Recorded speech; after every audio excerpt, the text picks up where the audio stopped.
Wow.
Wow.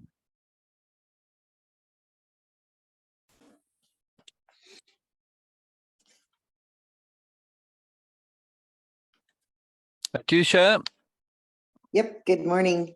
good morning, good morning, good morning. Brilliant, brilliant, brilliant, brilliant. Good morning. Bina is in comments today. Oh, okay. Yeah, she's going to share her repeat backs and takeaways in comments, which is quite marvelous and wonderful. Oh, All I'm right, looking brilliant. We forward are to it. live. We are live. Hello, everybody. Fantastic. Hello, Sher. Glad you're here. Hello, Bina. Hello, Bina. I'm very excited that you're there. It's just different, very exciting. All right, brilliant. Sure. Yes. Since we are, Jessica Sherman, and they can't be here just yet. Sherman said he might come later, but anyway.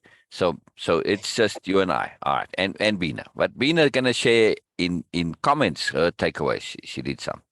So this is very cool. Oh, I got a cat looking at me from outside here. A really weird looking cat, but like, dang. Had a very haunted expression on his face. That was quite wild. Anyway, sorry for the distraction there. I am keen to get going.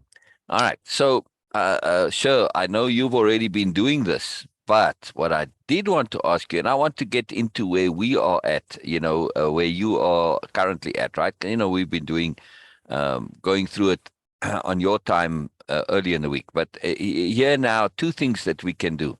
Right, we can go through some of the module one stuff and notes from that you had from before, or what I don't know if you have it available or not, but go through your dictionary of power of entries from module one.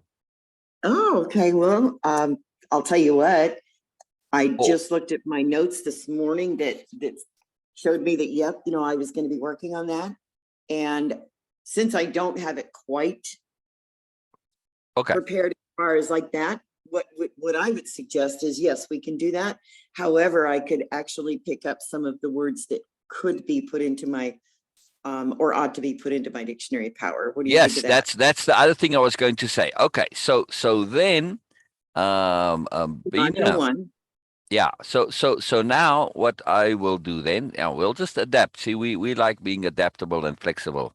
So Yeah. now what I will do is I am going to ask Bina to share in a second, to share her a repeat back of the slide where we left off on.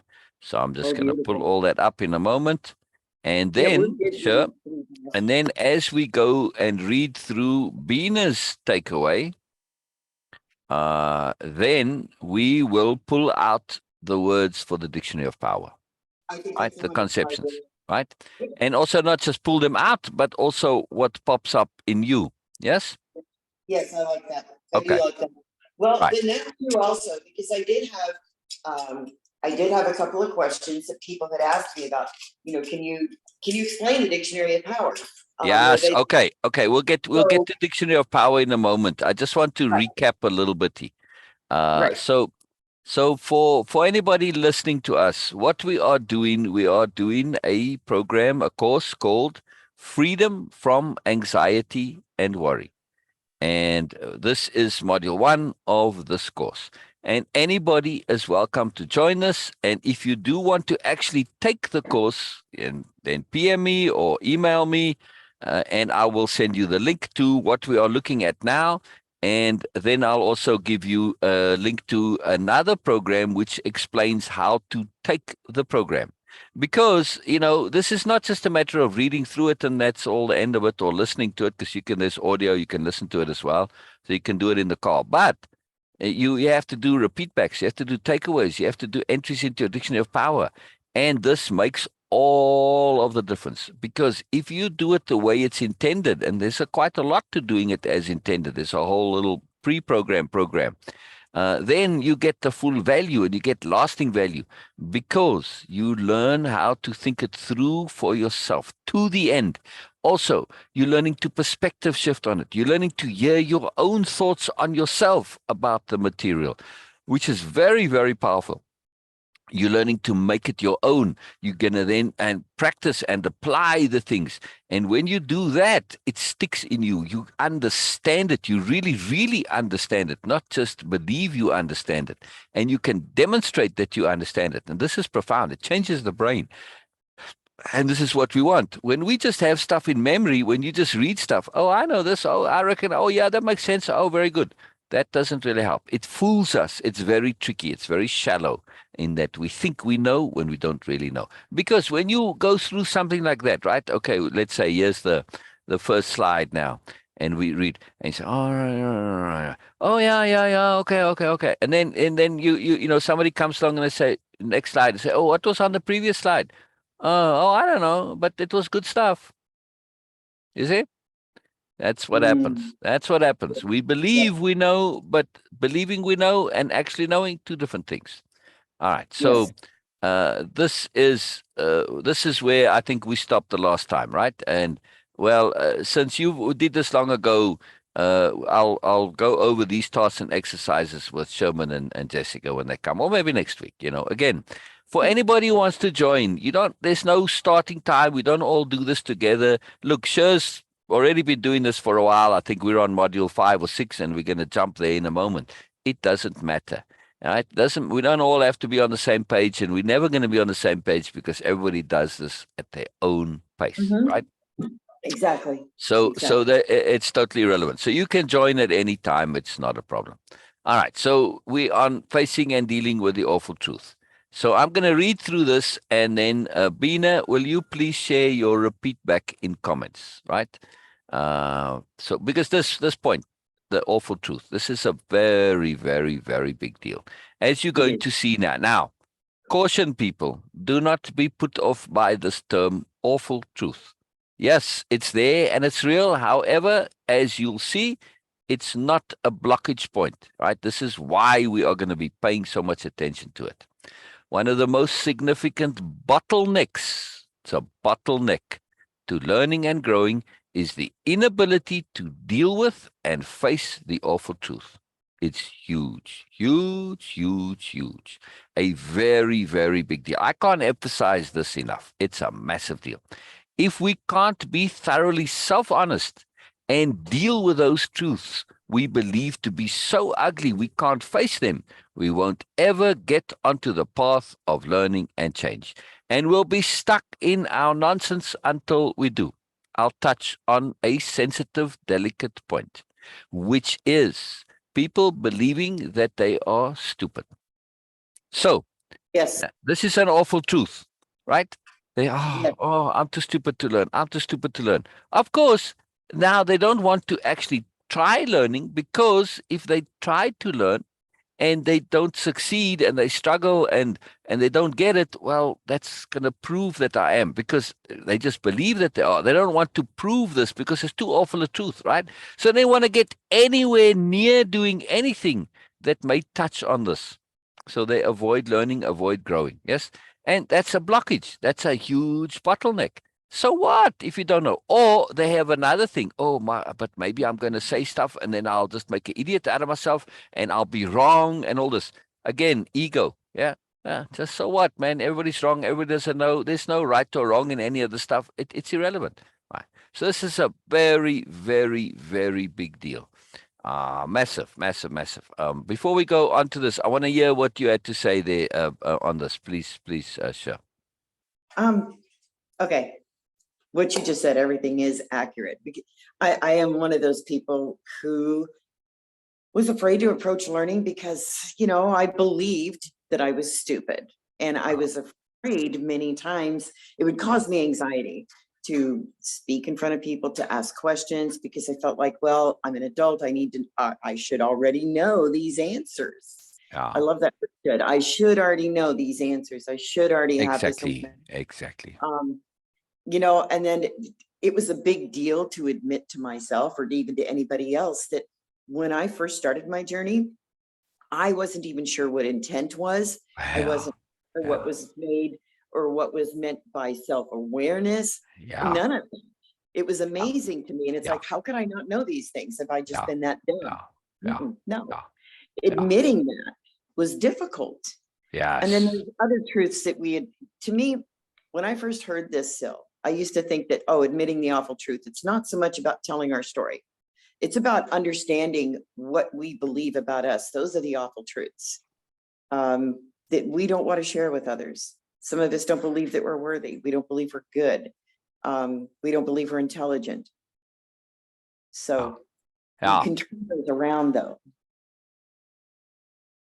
Wonderful. Keep going, keep going, keep going. No, I just got distracted. Sorry. We Oh, can. oh. I found that we can turn those around, and we can turn them around so that they're not an awful truth. I know some people don't like that term, awful Yeah, truth, but yeah. I think it's done deliberately. Exactly, exactly, exactly. So before we go to the next slide, exactly, Yes. this is a big deal. So this understanding of the awful truth and not being put off by the fact that it is awful.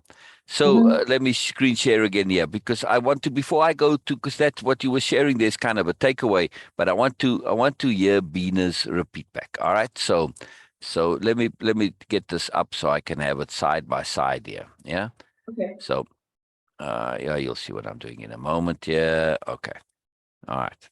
So I just read this, right. So Bina's repeat back in her own words, right? So listen here. One of the biggest blockages one can have on the path of learning and growing is not being able to deal with the awful truth. This is the most difficult task and not easy to deal with. If we cannot be completely honest and accept our shortcomings, how can we move on to growing and learning? We will be in the same situation forever. Right. Yes. Now I Right. can, hang on, let me give a heart to that, and then we give another heart to that, and another heart to that. It only gives one, Bina. I gave three, but it's only showing one. Sorry. To me, that doesn't mean being a martyr. We don't have to be No, a martyr to no, admit our no, awful no, truths. no. Yeah. So many of us, even as parents, we feel like, oh gosh, I'm just a lousy parent, and because I missed X, Y, and Z about my child. It doesn't make you a lousy parent. It Yeah. doesn't even make you unaware. It just means you just Right. didn't know something you didn't understand. Exactly. Exactly. Exactly. Sorry, I'm getting myself all mixed up here now. Oh, that's what happened. Oh, I see. Uh, there we go. All right. So now Bina did a takeaway, and I'm keen for those listening to pay attention to this, right? So yes, yes, on what you said. Sorry, sure, I I No. I I wasn't responding. All right, so so the takeaway is Bina saying the same thing, but in her own words. Why is Mhm. this important? One is that Bina gets to check to see if she has actually understood. Not just that she believes she understood, but actually understood. So when we read this and we say one of the biggest blockages one can have on the path to learning and growing is not being able to. Okay, yeah, that's what we were saying in the slide. Yeah, right. You got it, Bina. You got it. This is the most difficult task and not easy to deal with. Yes. But we're hearing Bina say this, not me or anybody else, right? This is Bina saying this. And Bina is saying it from her inside. So Bina gets to know that she has actually understood what the slide means. Now, this is not a particularly complicated slide, but nonetheless, the value lies in you having that internalization of these words. Because when you put things in your own words, they tend to stick with you because they your words, not somebody else's. Right? Other people's stuff is other people's stuff. You got to make it your own for it to stick, right? Because that's just how we set up. If you're going to be listening to other people's words, you can end up living their life, and well, that's not really possible.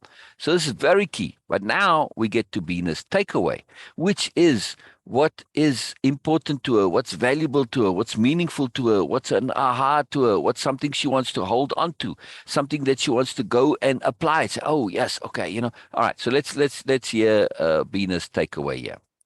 Among so many other doings involved in the process of learning and growing, dealing with our own inappropriateness. Mhm. Where did that go? Oh, dealing with our own inappropriateness is the most crucial one. Inability or deliberate avoidance of acknowledging and accepting the responsibility just because it is embarrassing or painful is dishonesty. Holy moly. Yep. Let's read that again. Let's read this again. Right, now you see the power here, right?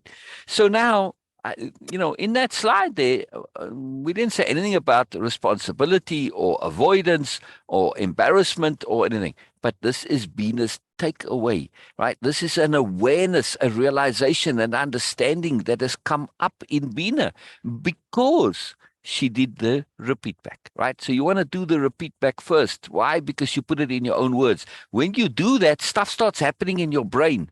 You're telling your brain, hey, listen up, brain. This stuff is important here.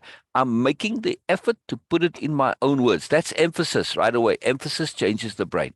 So it literally changes the brain, right? If you guys haven't heard this from me before, right? I mean, the actual nodes and the wiring in your brain all changes. So your brain starts to work differently because of the emphasis now.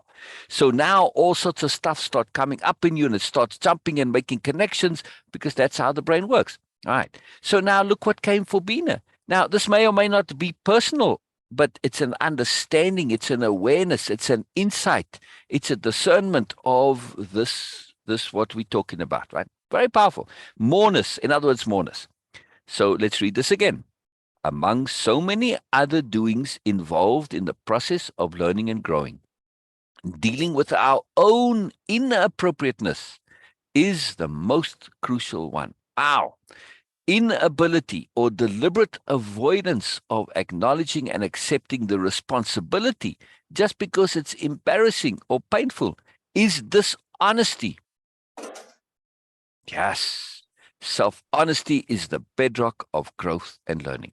Until we become completely self honest, we cannot move forward from the same old stuckness in not satisfying life and unsatisfied self. Oh, there's an adjustment to that.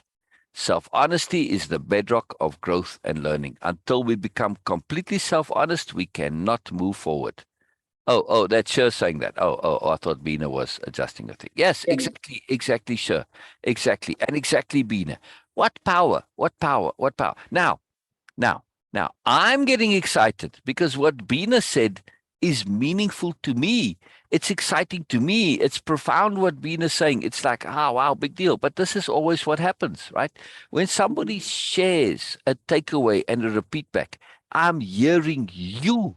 I get excited because when I'm hearing your repeat back, your takeaway, I get to hear how you connect to things, how Yes. you understand things. And when I see something like this now, right, where, hey, you know what, this is making connections inside Bina. And it's not just what was said, but there's a leap and an extension, a continuation, moreness. She's going further with it, and she's looking at the implications, the consequences, the meaning of it. That means Bina is understanding it. She's getting it internally. This is hers. I mean, if you see that, right? It's not that it's got nothing to do with me. I'm excited because here is somebody who knows this material, who's understanding it, and that is how you change, right? By really, really getting it and making it your own. These are Bina's truths, not mine. I don't care for my truths. My truths are relevant. They need to be Bina's. They need to be Sher's. They need to be yours, right? Right, Sher? Yes, yes, Right. yes. Any comments on Bina's comments? Well, I copied and pasted the one. I thought it was really Yeah, pretty. yeah, yeah, yeah. Um, See, oh, but go ahead, go ahead, go ahead. what stuck with me is not just that self-honesty is, basically our foundation of growth. It's that line of until we get there, until we can be self-honest with ourselves, Yes, we are going to stay stuck. And exactly, exactly, even admitting to ourselves or acknowledging it's exactly, the simple awareness exactly, that, wow, we need exactly, a little bit of change in our lives. exactly, That's important enough. I exactly. mean, that right there is the spark that will get you started. Exactly, exactly, exactly. Now, you see the magic of this, how it feeds off one of the other. When we hear somebody's truths, right, like this, what Bina just shared, right, it does something to us because it's not whether it's true or not, it's their truth. I get to understand how somebody else looks at matters, deals with matters, and through that, it helps my understanding because like, oh, that's kind of different. I never looked at. Oh, see, okay, wow, I never thought of it like that. Wow, wow. So it's fantastic and powerful, not just for the person themselves, but for Mm, somebody else, right? um, Truth has its own magic. Yes, yeah. Understanding others, I find when we can understand others, we can also understand ourselves. And it's like exactly, if we take the time, just like exactly, these feedbacks and takeaways, I've exactly, always appreciated it because exactly, I am giving myself a gift of time, exactly, spending time listening to somebody else, really understanding them thoughtfully and thoroughly. And when I exactly. can see that their moreness is, I can go, oh my goodness, Yes, because we're mirrors of each other, I can see more of myself. yes, yes, yes. Start to appreciate myself, not just them, but me Exactly, too. exactly, It changes my exactly. worth. Exactly. And that where Bina was saying that, if we don't learn to do this, right, just because it's embarrassing or painful, isn't that just being dishonest? And you're an honest person. Yes. Well, yeah, you got me there. All right. Yes, yes, yes. I was being lame, and now you've got to move on. You've got to upgrade. So sure, when you started asking stupid questions, what happened? Like, what does this mean? What does this word mean? Like, what, just explain to me. I don't get this. I know we've talked about this for 2 years already, and I still don't get it. What does it mean? When you started asking those stupid questions, what happened? And what? Everything changed. And Everything changed. I'm teasing Everything you because, changed. of course, they're not stupid questions, right? No, they weren't, but I believed No, of that course not. they were. Of course not. I Of course not. believed they were. Exactly. And when Exactly. we change that belief, Yeah. because by and large, most adults Yeah. with any kind of sense, Yeah. understanding knows that there is no such thing as a stupid question, Exactly. Exactly. especially if it's asked in earnestness. Right, right, right. Actually, I'll tell you a story about stupid questions, right? Really fun Okay. story. Changed Okay. changed me, right? So we'll jump. We're going to come back in a little bit here, but since we got extra space and time today, a fun story. So in a land far away, literally in a time also far away. As a young man, I owned a restaurant, very busy restaurant, and we had lines going out the door, and the particular way this worked was that the entrance where you came in was through two double doors, but they were fairly narrow. I mean, each door were two of them, but basically they were just a little wider than my shoulders. And then there was this little narrow sort of a passageway with a big fish tank on one side, I don't know, like a 6 foot fish tank, more even, like 10 foot anyway, and a wall. So it's fairly narrow, two people could walk by, but that's it. So the queue was standing there, and then, you got space where people could leave, right? Anyway. So despite this long queue going from inside the restaurant out the door, and then there was like a little canopy outside and down the steps. Okay. So you got 20, 30 people standing in the queue. You'd have people every night. This was just, we had this on a regular basis. But every night the same thing would happen. Sooner or later, people would come in and they say, excuse me, excuse me, excuse me, and they'd edge past all the people through that line, right? Because then I have to make an effort to get there. Because, people are chatting in group and they're not standing neatly. So, excuse me, excuse me, excuse me. Okay. And they get all the way to the front, right? And what do you think that person asks me? Made all this effort to come past the queue. They asked me the same question night after night, time and time again, 5, 6, 10 times every night this would happen. They'd ask me the same question. And I guarantee you will probably not ever imagine what this question could possibly be. Right? So they would come up to me, and because typically, as you get to the end of the queue, kind of go around the corner, there was my desk with a cash register on it, my little control and command center where I could see everything and see what's going on and, basically be the general of the night, because it was very busy and you had to be kind of a general to make sure everything was going on. Right? So there I am, and they would come. And they would inevitably kind of look around, right? This was the most fascinating part to me. They've now said, excuse me, excuse me, excuse me. They get to the end there, and now they're standing kind of in the center of the restaurant, because it had like 3 different sections to it, or maybe 4 even. So anyway, and they would look around like this, right? And they would surveying all the busy customers, everything going, great. Restaurant's full, obviously, because there's a queue. And they would ask me, is the food good here? That was the question. Would you ever have imagined that to be the question? No. No. It's like, where in the hell does this come from? It's like, seriously? Come on now. It's like, but this would be, they would always ask exactly the same question. Is the food good here? Right? But they first look around. It's like, hello, you just went past a queue of, 20, 30, 40 people. The restaurant is full, 100 people in the restaurant. It's like, hello, is the food good here? So one day, I had filled up with this, and I'm like, so this, I'm not actually behind my desk. I'm standing right next to the person, because I was just and right there in the middle of the restaurant, standing. And the guy comes up to me, and same thing. Excuse me, says the food get. So just in a fit of a little bit of perverse peculiarity, maybe naughtiness, who knows? I said to him, no. He says, what? And he says, is the food good here? I said, maybe did he ever? I said, no, because it's very noisy.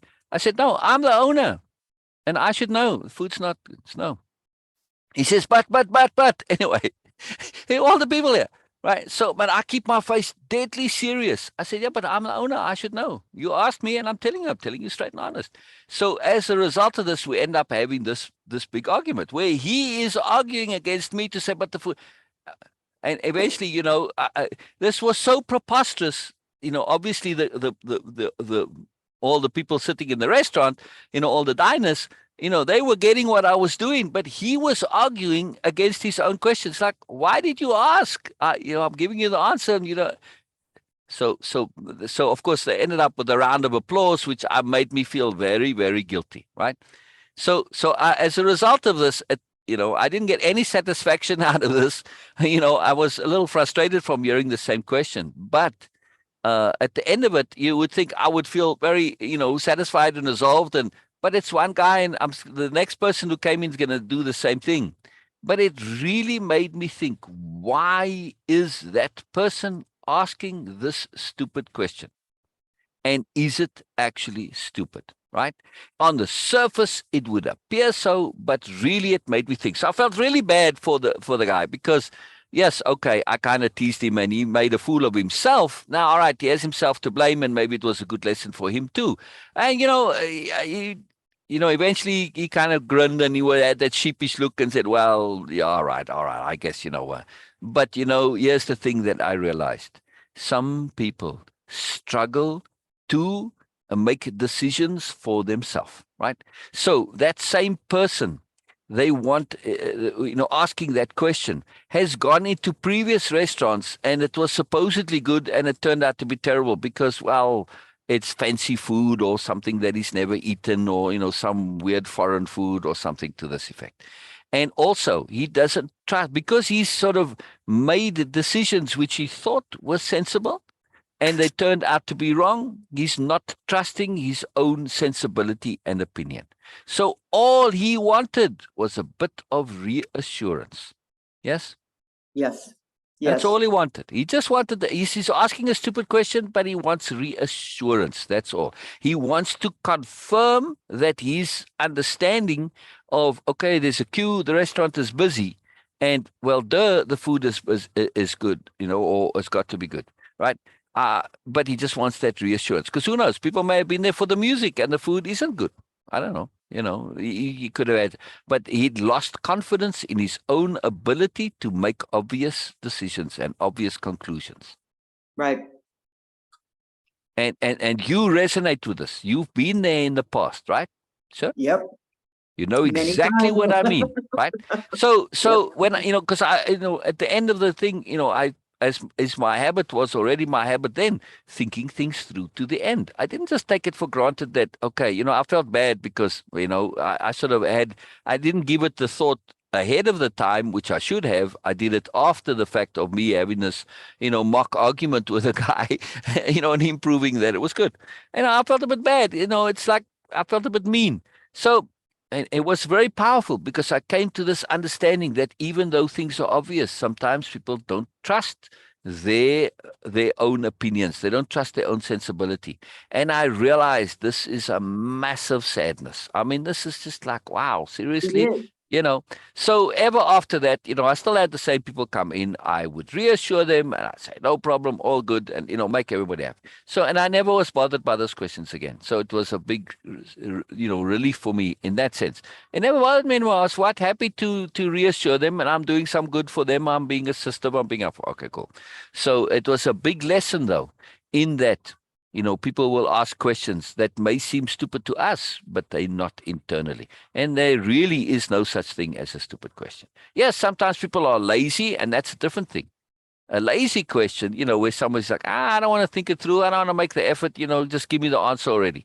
Well, no, in that case, I'm going to say, no, think you go work it out for yourself. For me giving you the answer is going to deprive you of the opportunity to learn and grow for yourself. So I'm not being of value to you. I'm actually being, reverse. I'm being of negative value. So that was a very important lesson, but a very powerful story for me in change, in understanding that, this thing of stupid questions. No, no, no, no, no, no. It's just not part of the deal. Yes, right, Sure? Yes, absolutely. Yeah. Yeah. Yeah. It takes a lot to understand that, or to trust yourself, not just understand, but to trust yourself that the questions that you do have are not stupid. That I don't know what else to say other than you have to believe in yourself that whatever you've got that pressure that you need to ask a question, that you need to say something, that it's not stupid, that it's you experiencing who you are in your most authentic self, and you're allowing somebody else to understand you when you do ask these questions. Plus, it also highlights an area for a person that you're asking that maybe they just didn't explain well enough, or it Exactly. highlights, some of their Exactly. aspects that, well, maybe I need to take a Exactly. different approach. So Exactly. there's a lot of things that come out of it. It isn't just about whether or not you're stupid, because by and large, Exactly. Now, the thing gets complicated. We believe we all speak English, and kind of technically we do, right, but yet it doesn't mean that we are actually speaking the same language. Yes, because right, English can be spoken in a whole range of different ways. So when I say something like intent, I may mean it completely different to what somebody else is when they're using this word. So there's yes, this we need to get on the same page, and that's very, very, very important. And this is the power of the repeat backs. Yes, they get us on the same yes, page. But yes, more so, the repeat backs give you an opportunity to practice expressing yourself, which is very, very, very powerful. So it has other benefits. It results in inadvertent learning, because when you're expressing yourself, you also get to hear yourself. Because when we have stuff only inside our head, I call them shadow thoughts, right? We spoke about this last week. We believe we know. We believe we know, but the moment we start to express it, it comes out all jumbled and nonsensical, right? So the actual ability to express it when you write it out and when you say it, because now you're going to be doing it both ways, right? Because Bina wrote that out and then she posted it. But if she was here on Zoom, right, she'd also have written it out, then she's going to read what she was writing out, or just, say it again. This is an incredibly powerful thing, because you get to hear yourself. Very, very, very powerful. And then that's how you create the. It's like you're making a bed for planting things, right? You're preparing the soil. The repeat back is like preparing your brain, and then you through that the seeds start growing and they come up, and it's like really, really magical and powerful. Very, very cool. I'm hearing notifications. Let's see. Yeah. It's somebody. All right. I'm busy. Sorry, person, I can't take care of you right now. All right. Yeah. I do get people asking me to sell their products in the group. And yeah, it's a large group, but this is not a selling group, people. And if I do it for one person, then everybody wants it. And I get how many dozens of posts a day. I mean, literally dozens of people wanting to sell whatever. Everybody's got something. Right. So it's just fascinating. But it's a good point here of just awareness that what applies to one doesn't necessarily. You can make an exception, and okay, you do for one, it's fine. But then if you do it for everybody, it's a mess. We need to learn to think like this, right? To not just take things in their isolation and say, oh, well, that's okay. Oh, it's just one. No, you got to look at it when it's many. So then you see a very different. Now on the slide still, I wasn't quite clear. Are we kind of going over the repeat back and takeaway for like, each section at a time? Because I did have a question in the part where it says facing and dealing with the awful truth. Yeah. We'll right. Yeah. To answer your question, absolutely. Oh, right. Oh, thank you, Bina. Thank you, Bina. See, you got a nice reminder from Magical Bina here to share my screen. Okay. Thank you, Yeah. Thank you, Bina. I did forget. Well, I was telling my story, you see, so that's why I got all involved there. And that really affected me a lot, And right quickly before we move on here, this point about, like, okay, somebody asking me to sell their product, and it's not even group related, the product. It was completely different, right? We need to apply this with our own behaviors. When you do something and, okay, you do it just one time and you say, well, it's not a problem. Yeah, it's not a problem once, but if you were to start doing it regularly, if it becomes a habit, then it is a problem. So avoiding the awful truth, one time, not the end of the world, but do it on a regular basis, a very big deal. It changed your life, yes. So on this question here, right, our inability to face and deal with the awful truth, right?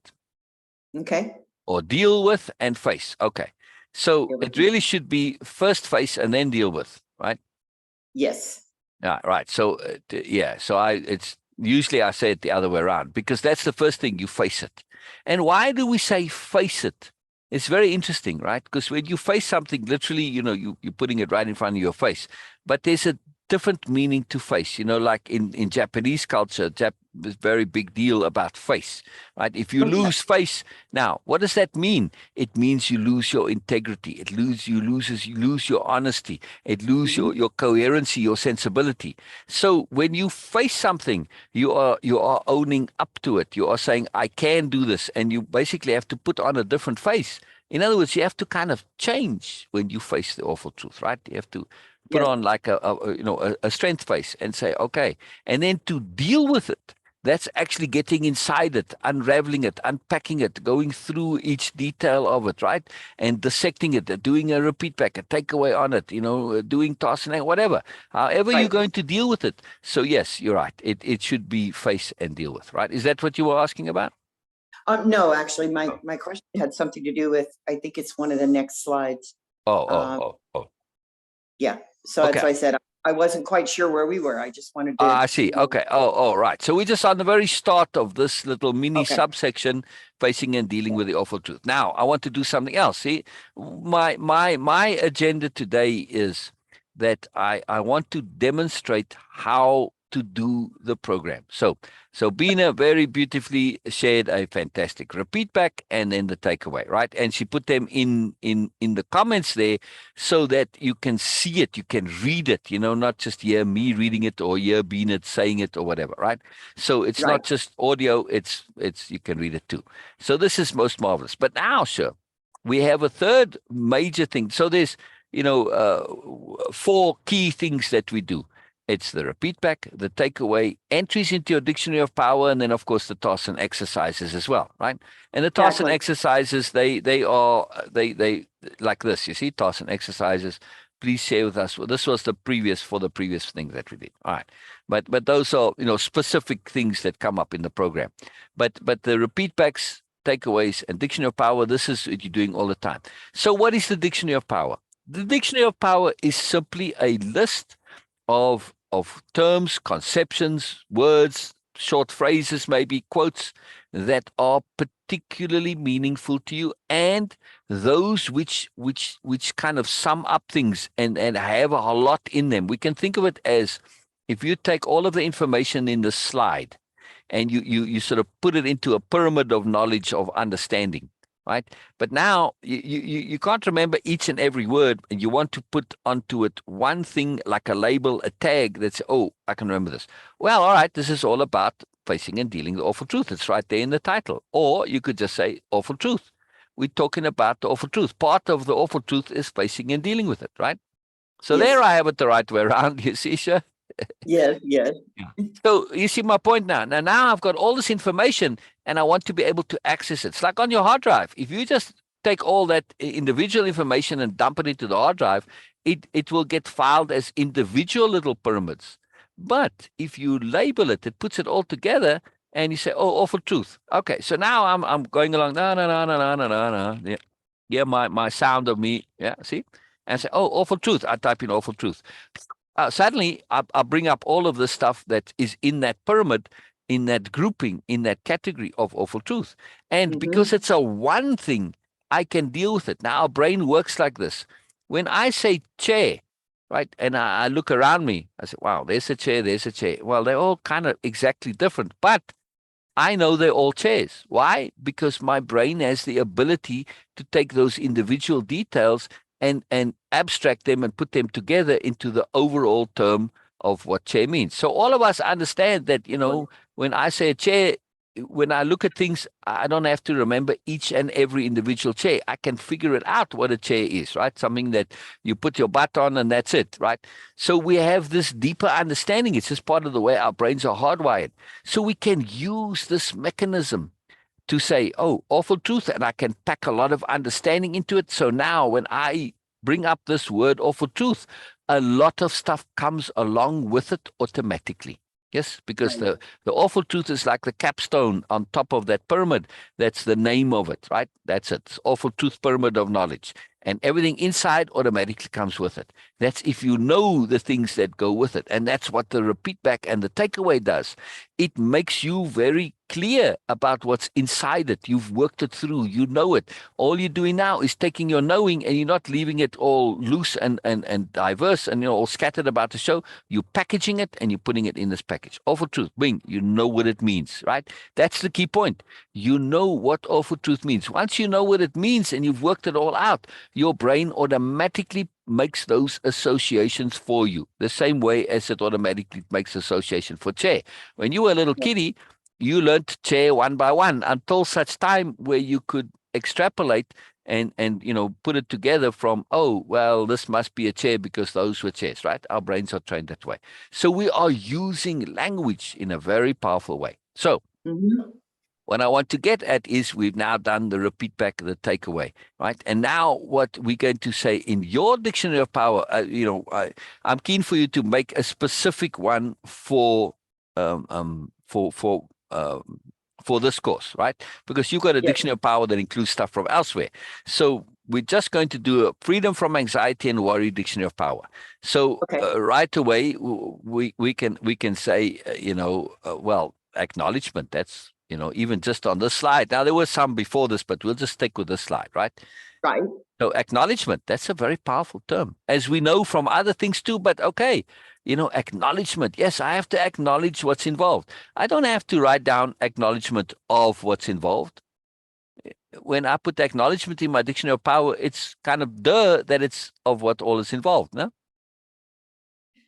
And also, Kind of. yeah, I mean, it's sort of implied, right? Or acknowledgement of the awful truth, acknowledgement of dishonesty, acknowledgement of, like embarrassment or whatever, right? So acknowledgement is a very, very powerful mechanism, yes, for awareness, for learning, right? So that's a power term, no? Yes, it is. All right. And I almost kind of see it as attention, paying Exactly. attention to It's a attention. particular kind of attention, because I could be paying attention to something but not acknowledge. When I acknowledge, I'm now connecting what I'm paying attention to with myself, with my Yes. inner stuff, correct? Yes. And also that attention through acknowledgement goes through the funnel of honesty, the filter of honesty. It does. Okay. Yeah. It does. See, so you know what? And then when we're not self-honest, we do create some anxiety. Exactly. We know when we're not being honest with ourselves. We know, because that's Exactly. where that anxiety comes from. Exactly. And exactly. So anxiety, we tend to think of anxiety and worry. We're worrying about stuff that could happen, that might happen, that, is out there in the world, whatever. But so much of our anxiety is not actually about external things, but about internal things.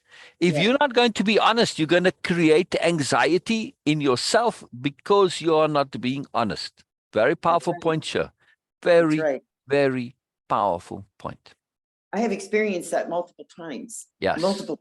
Yes. So in other words, don't do crappy things, because they're just going to add to your anxiety and worry, because now you've got anxiety and worry not only of external things, but also of internal things. Yeah, but I mean, not even, it doesn't even have to pertain to something crappy, that there's a belief that you want to believe that you're doing a good thing, that you are being a good person. But then the other side of you is saying, no, you're not. No, you're not. Remember when you did this? Remember when you said that? And now you're telling yourself that you're just a crappy person when you're not. Right. So in other words, if you're not being honest with yourself, you create this great big mess inside of yourself. Yes. And Yes. it gets convoluted, and you can't keep up with it. And there you got even more anxiety and worry. Right. So yeah, unnecessary complexity. Okay. So we're going to go through the slide now for the purpose of extracting power conceptions. Right now, this is very important. It's a dictionary of power, but whose dictionary of power is it? Mine. There you go. Right. So understand, it's Sher's dictionary of power. It's Bina's dictionary of power. It's Sherman's, it's Jessica's, whoever's, right? This is very important. It's yours.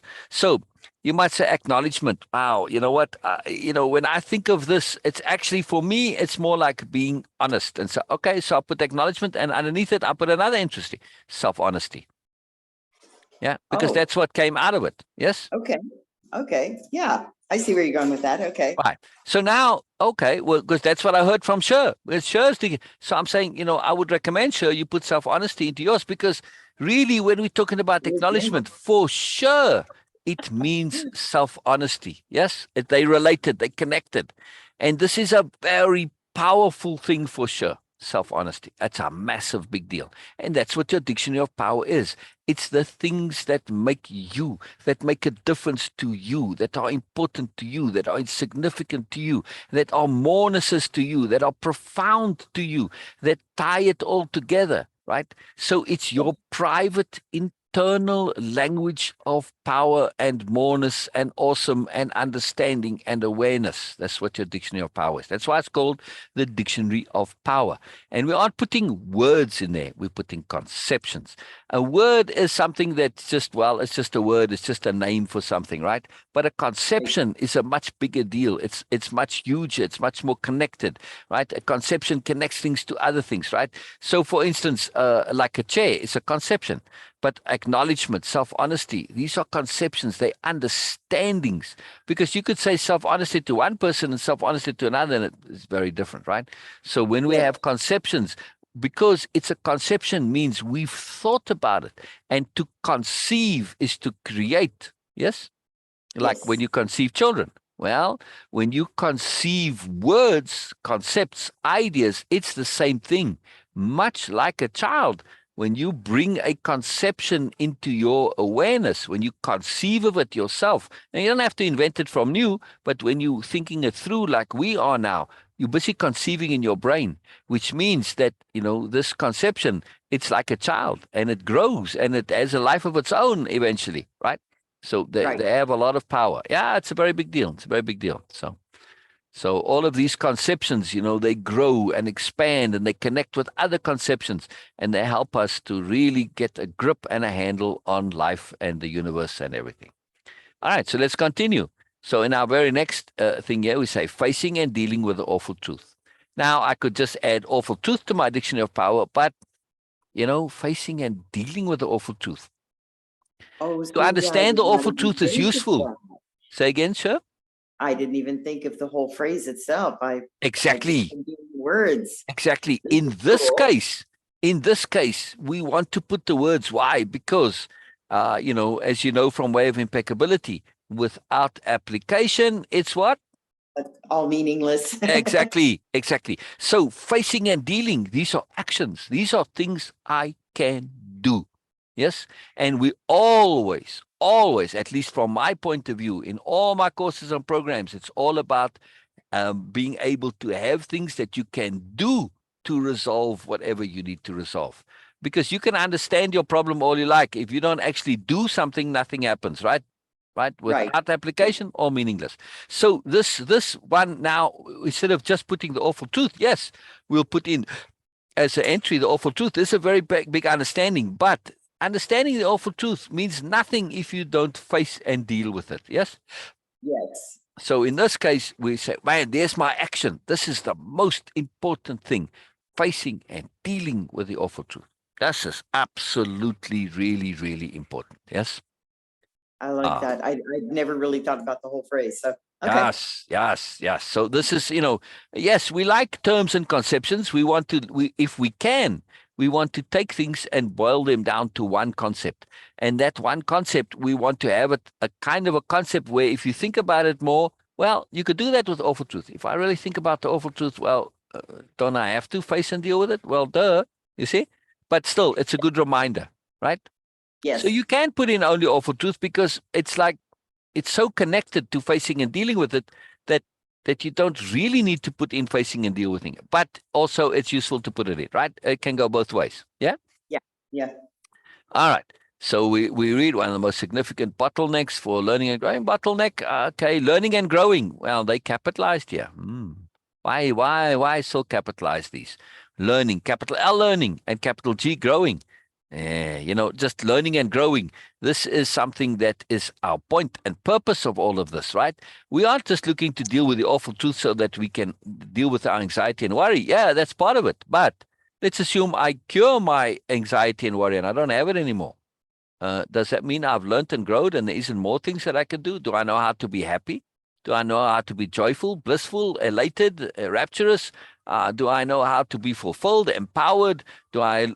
Wow. There's a lot of stuff I need to learn after getting rid of my anxiety and worry. Yes. Yes. Yeah. That's what Okay. I call post-traumatic growth. Post-traumatic. Growth. Exactly, or post-traumatic resolution. Yes, Okay. exactly, Okay. exactly, exactly. This is so learning and growing. That to me is in my dictionary of power. It's the reason why we are doing this, because learning and growing is part of life. If we aren't learning and growing, we're stagnating.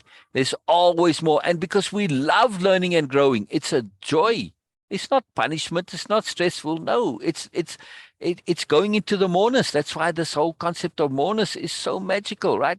Learning and growing is connecting to the moreness and interacting with the moreness, having more moreness in your life. And you know what? It is never enough. You can always have more, right? And it's not like we're dissatisfied with it. What we get is always enough, but there's also always more. So what a Yes. magical journey. What a magical journey. You've always got enough and there's always more. So learning and growing, I would highly recommend this goes into your dictionary of power, right?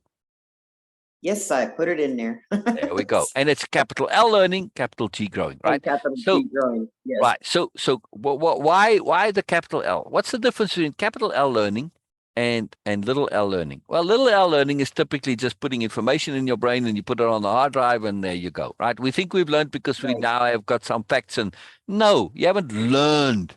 You've acquired data. That's not learning, right? You can fill up your hard drive with all of the data. You can download every wonderful book and course and database of self-help and self-improvement and put it all on your hard drive. Does it make any difference to you? No. You just got a lot of junk on your hard drive. And eventually your hard drive's going to get full and slow you down, right? If anybody knows a little bit about computers, that's what happens, right? If your hard drive's full, your computer stops working. Yeah. Well, your brain's the same way, right? You need to leave a bit of free space on your computer for that swap file, right? Because it's interactive. But anyway, my point is that's not learning. That's just data gathering. It tricks us. We think we've learned, but that's little L learning. Furthermore, right? If little L learning, if you just regurgitate what other people say and their points, yes, you might sort of kind of learn, but if you don't make it your own, you aren't actually going to truly change and grow. You're just going to live somebody else's life. You haven't actually changed. You've just taken and added something to you, right? You haven't actually changed yourself. So learning is a very big deal. This is you becoming something else, changing, Right. growing, right?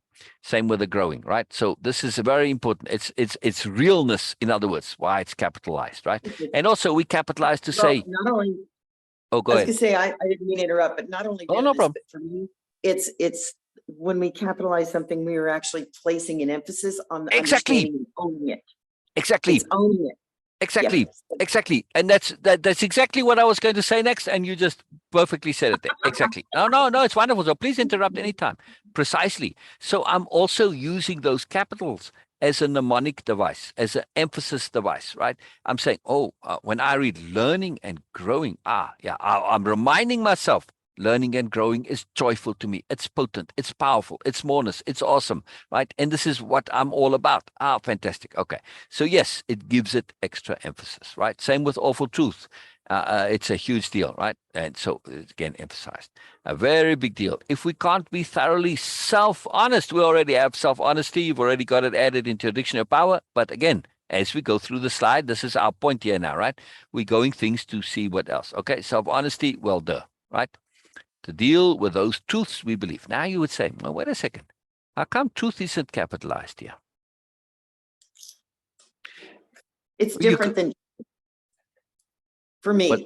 it's different than truth. I mean, like you were talking about earlier, we have little understanding, we have capital U understanding. Yeah.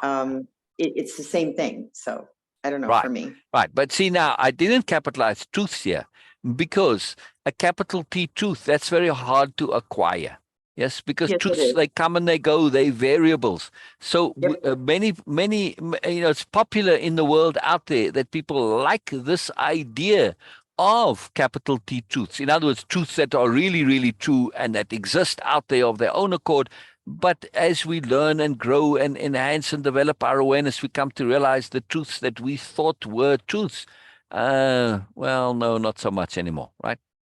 And Okay. I'll give you an example of this. Let's go mountain climbing, right? So we go to the Himalayas, right? And I've learned how to say Himalaya from Bina. It's not Himalaya, people, it's Himalaya. Okay? Right. So get it right now, finally.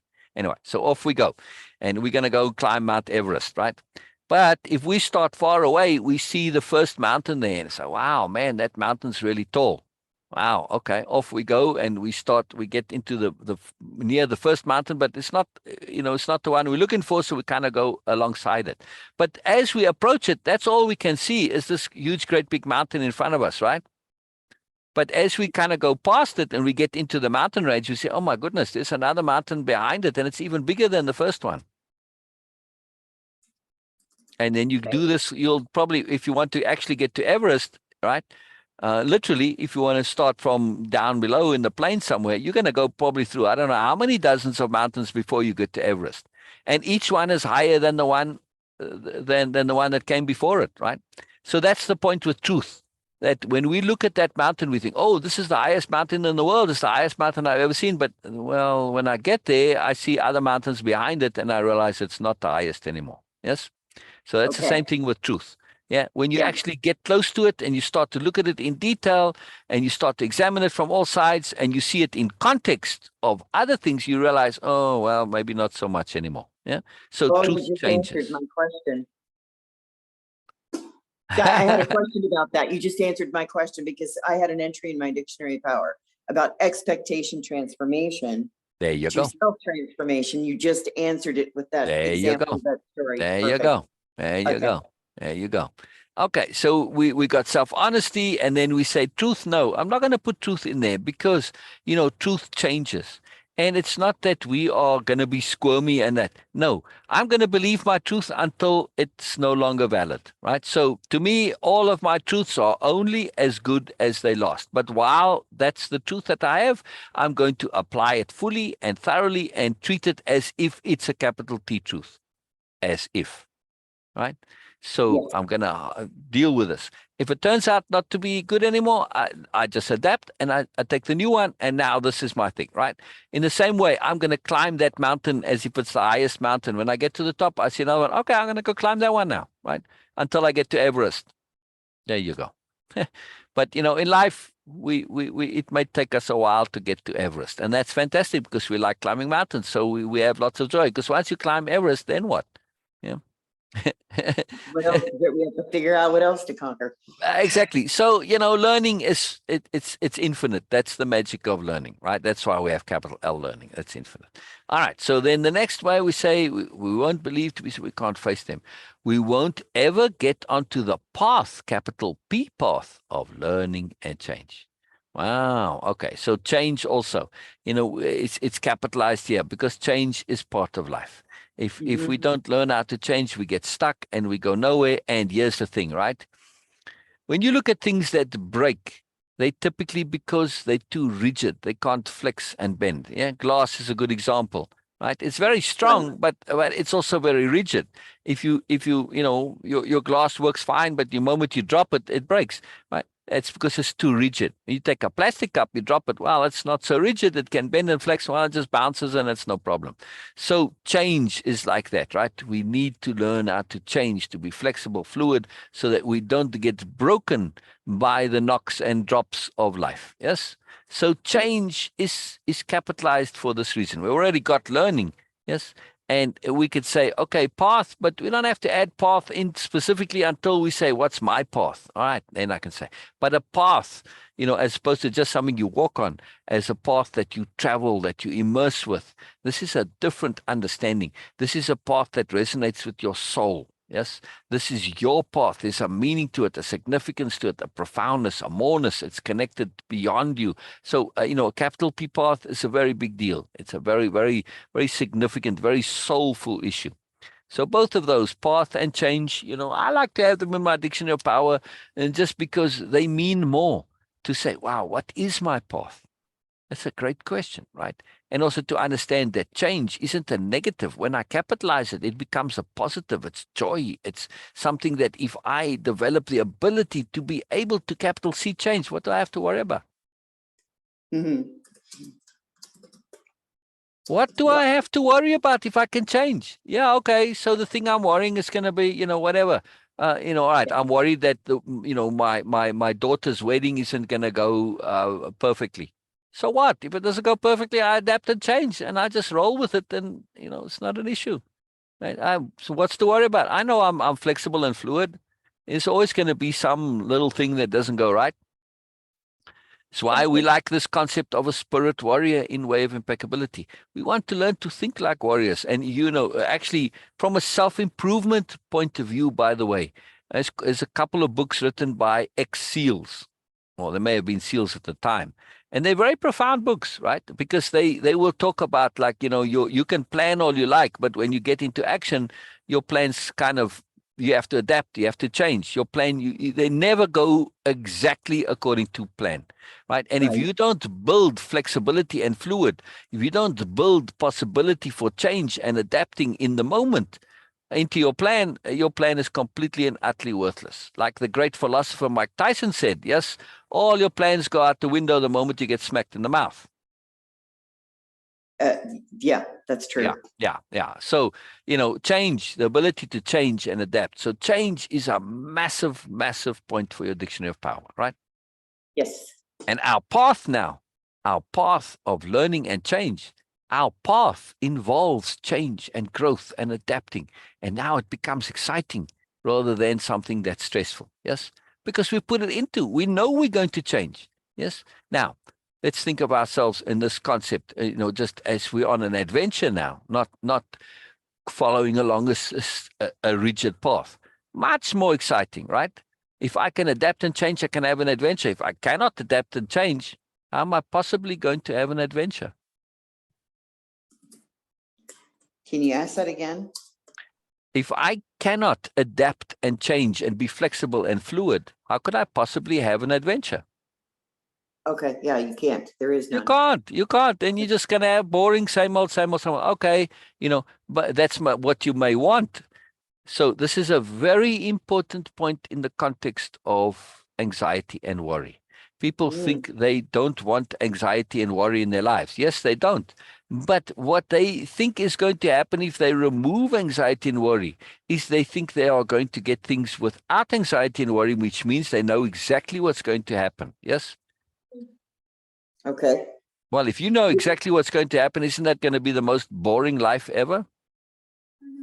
Okay, what if you expect, expect isn't the word. What if you're anticipating it, or you believe you know what's going to happen? Exactly. If you knew the future, you're going to have a very boring life. It'd be horrible. Okay.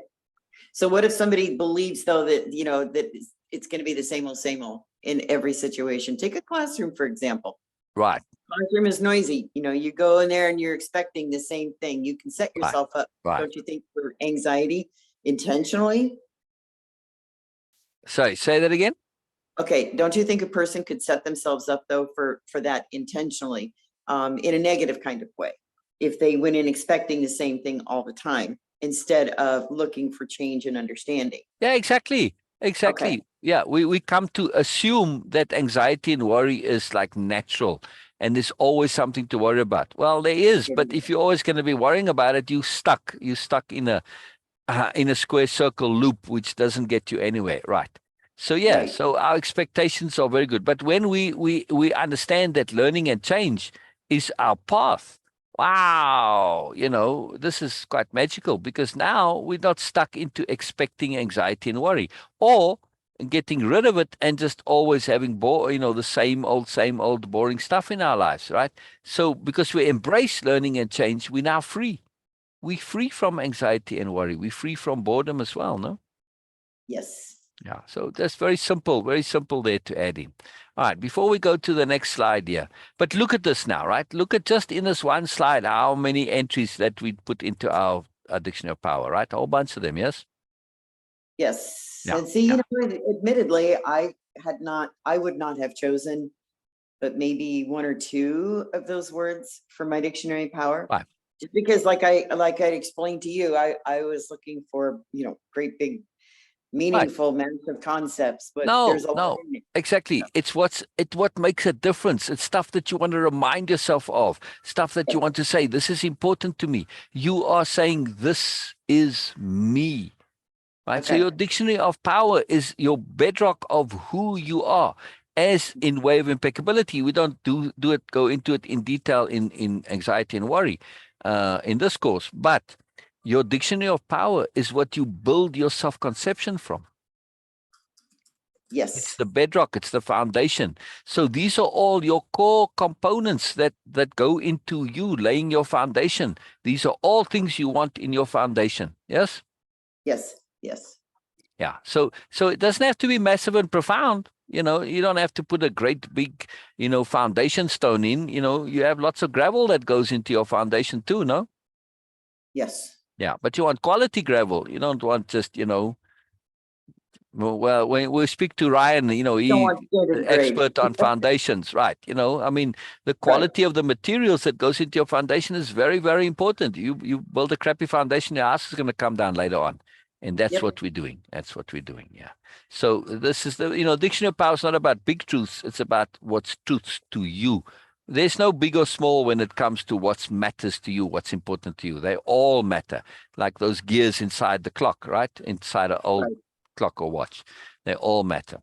Bina, I miss hearing from you now. I've been sitting here all this time thinking, hey, I need to hear something from Bina. So please say something in chat if you're still there.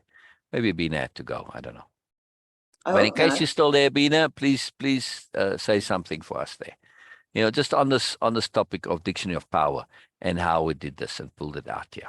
And I know Bina has more repeat backs and takeaways. So fine. Let's Bina, if you're still there, please share and then also share your next things as we go through this slide here.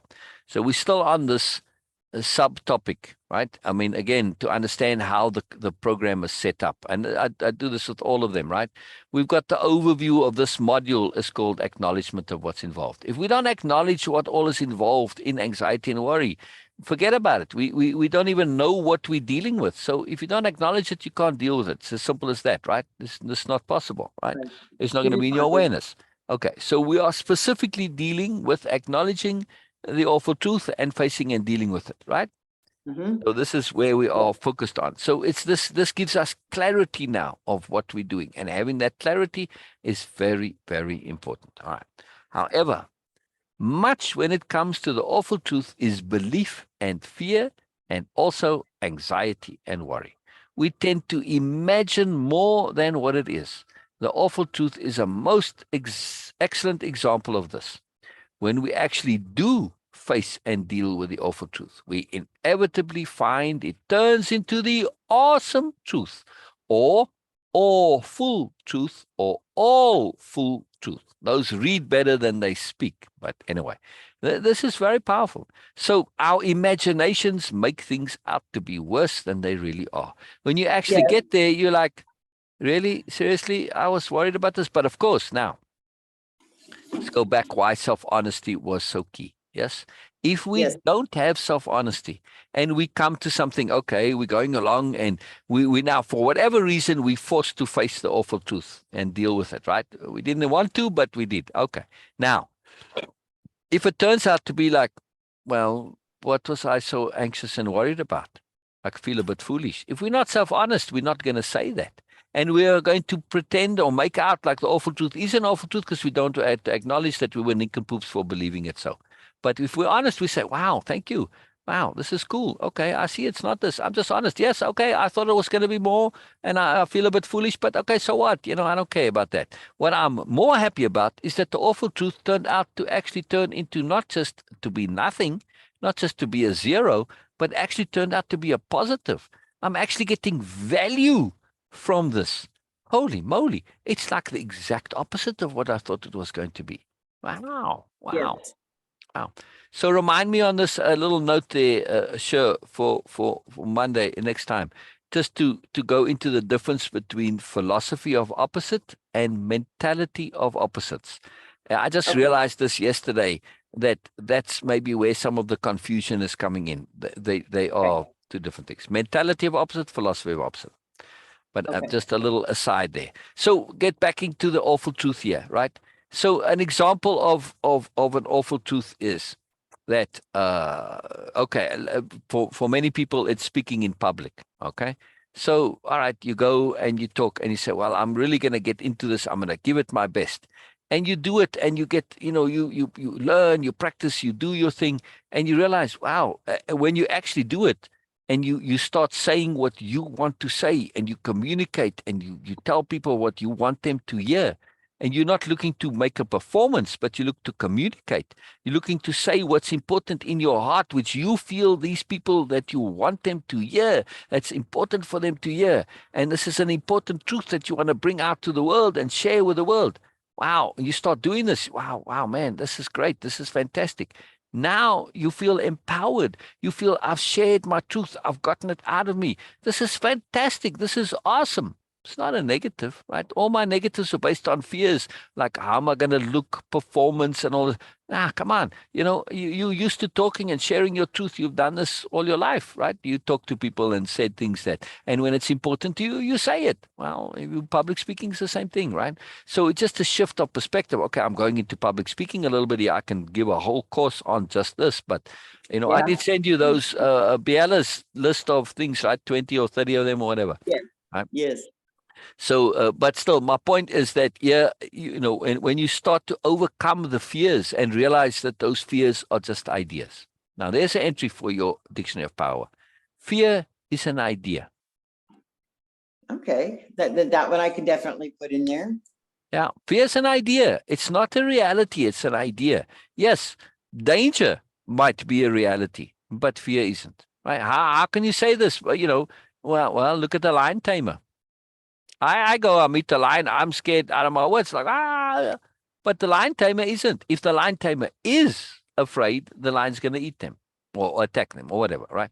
So this is the key thing. They've understood that the fear of the lion is just an idea. It's not a reality. You can deal with dangerous things, right? Firemen, lots of people deal with danger on a daily basis, right? And yes, they may feel afraid, but they are able to overcome that. And if you do this enough, you realize that, yes, I need to have a bit of fear because I'm dealing with danger. But for the most part, fear is in the mind, right?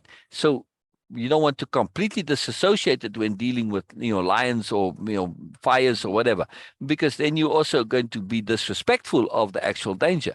So we have to understand the relationship between fear and danger. Fear is there. It helps us to be aware of danger. But when there isn't actual danger, what is fear then? Then it's pure idea. See? Yeah, then it's a Yeah. belief. Yeah, exactly. Idea, belief, same thing. Exactly. So when we make this understanding, we think it through, we start to, and I can go into this in detail more, and probably later on in the course, I'm assuming it will get there, right? It's really very helpful to understand. And typically anxiety and worry is fear of maybe, not Yeah. actuality. You don't know what Right. the future is going to bring, right? I used to listen to my mother with her friend on the phone. And it was every week they would get on this phone. In those days, you didn't call people just every 5 minutes, right? Using the phone was kind of a special thing, right? Because I don't know, it was just a big deal. Anyway, so once a week they would get on and they would have this long, big session where they're going through all the things. And, most of it was gossip, of course, but it's always about some kind of worry or fear. And it Right. was always about something that might happen. And I would listen to this and I say, you don't know whether or not it's going to be negative. But they just insisted it was going to turn out bad. And this was their worry anxiety. Okay, same thing with the wedding again. Oh, I'm so worried it's going to turn out a mess and people won't come. The odds of it being positive or negative were exactly the same, 50-50. It could go well, it could go bad. But they insisted on only focusing on the negative. But we'll get to this later in the course. Anyway, so again, that's the idea. And I think I mentioned that the phone call and let's talk later on in the course, right? We go into detail because there's a lot to that. But I don't want to jump ahead. So, all right. So we've got awesome truth, which is very powerful, right? And for instance, sure, like let's go back to a simple, awful truth for you was asking stupid questions. Yes. Right. But then when you started asking those questions and you realized there's no such thing, and you said, look, I don't get this. I know that others do, and maybe I'm supposed to or should, but I don't care about that anymore. I don't get it, and I need to get it. So what is this? What does it mean? And you asked. And then we went into it, and it's like, cool. Oh, I get it now. It just clicked for me. Sometimes we went into explanation, didn't click right away. It clicked later on when you heard it, another angle, whatever, right? But Yes. then this whole idea of not asking, when you started to click and get it and you filled in those holes in your knowledge, that asking has become an awesome truth now, right? Yes, it has. Yes, it has. Well, as a matter of fact, like for today, I've been sitting stuck with that term expectation transformation and then it finally clicked today when you were describing Mount Everest. Well, then I understood, okay, it is liberating when we do connect to the idea that when we connect to that expectation, that transformation will take place. Yeah. We can transform ourselves once Exactly. we disconnect basically from the idea that fear is real and that it is just a belief, then it's really so. Exactly. Exactly. All right. So Bina shares here, and Bina says, in most situations, almost all the awful truths are based on old beliefs and ideas. Bingo. Also, anxiety and worry make it inflated, and it seems bigger than what it actually is. Wow, that's cool. Let me read that again. Yeah. In most situations, almost all the awful truths are based on old beliefs and ideas. Also, anxiety and worry make it inflated, and it seems bigger than what it actually is. Yes, exactly. Makes it seem bigger than what it actually. Yes, exactly. Including people. Including Exactly. people. If we think that somebody Exactly. is the person to be fearful Exactly. of, we can Exactly. make them Exactly. into mountains. Exactly. The idea magnifies it and gives it a reality that's greater than the actual reality. Yes. The awful truths are really good examples of anxiety and worry. Once we face our awful truth, they transform into the awful truth or all full truth. Wonderful. Wonderful. Now look what I just did, right?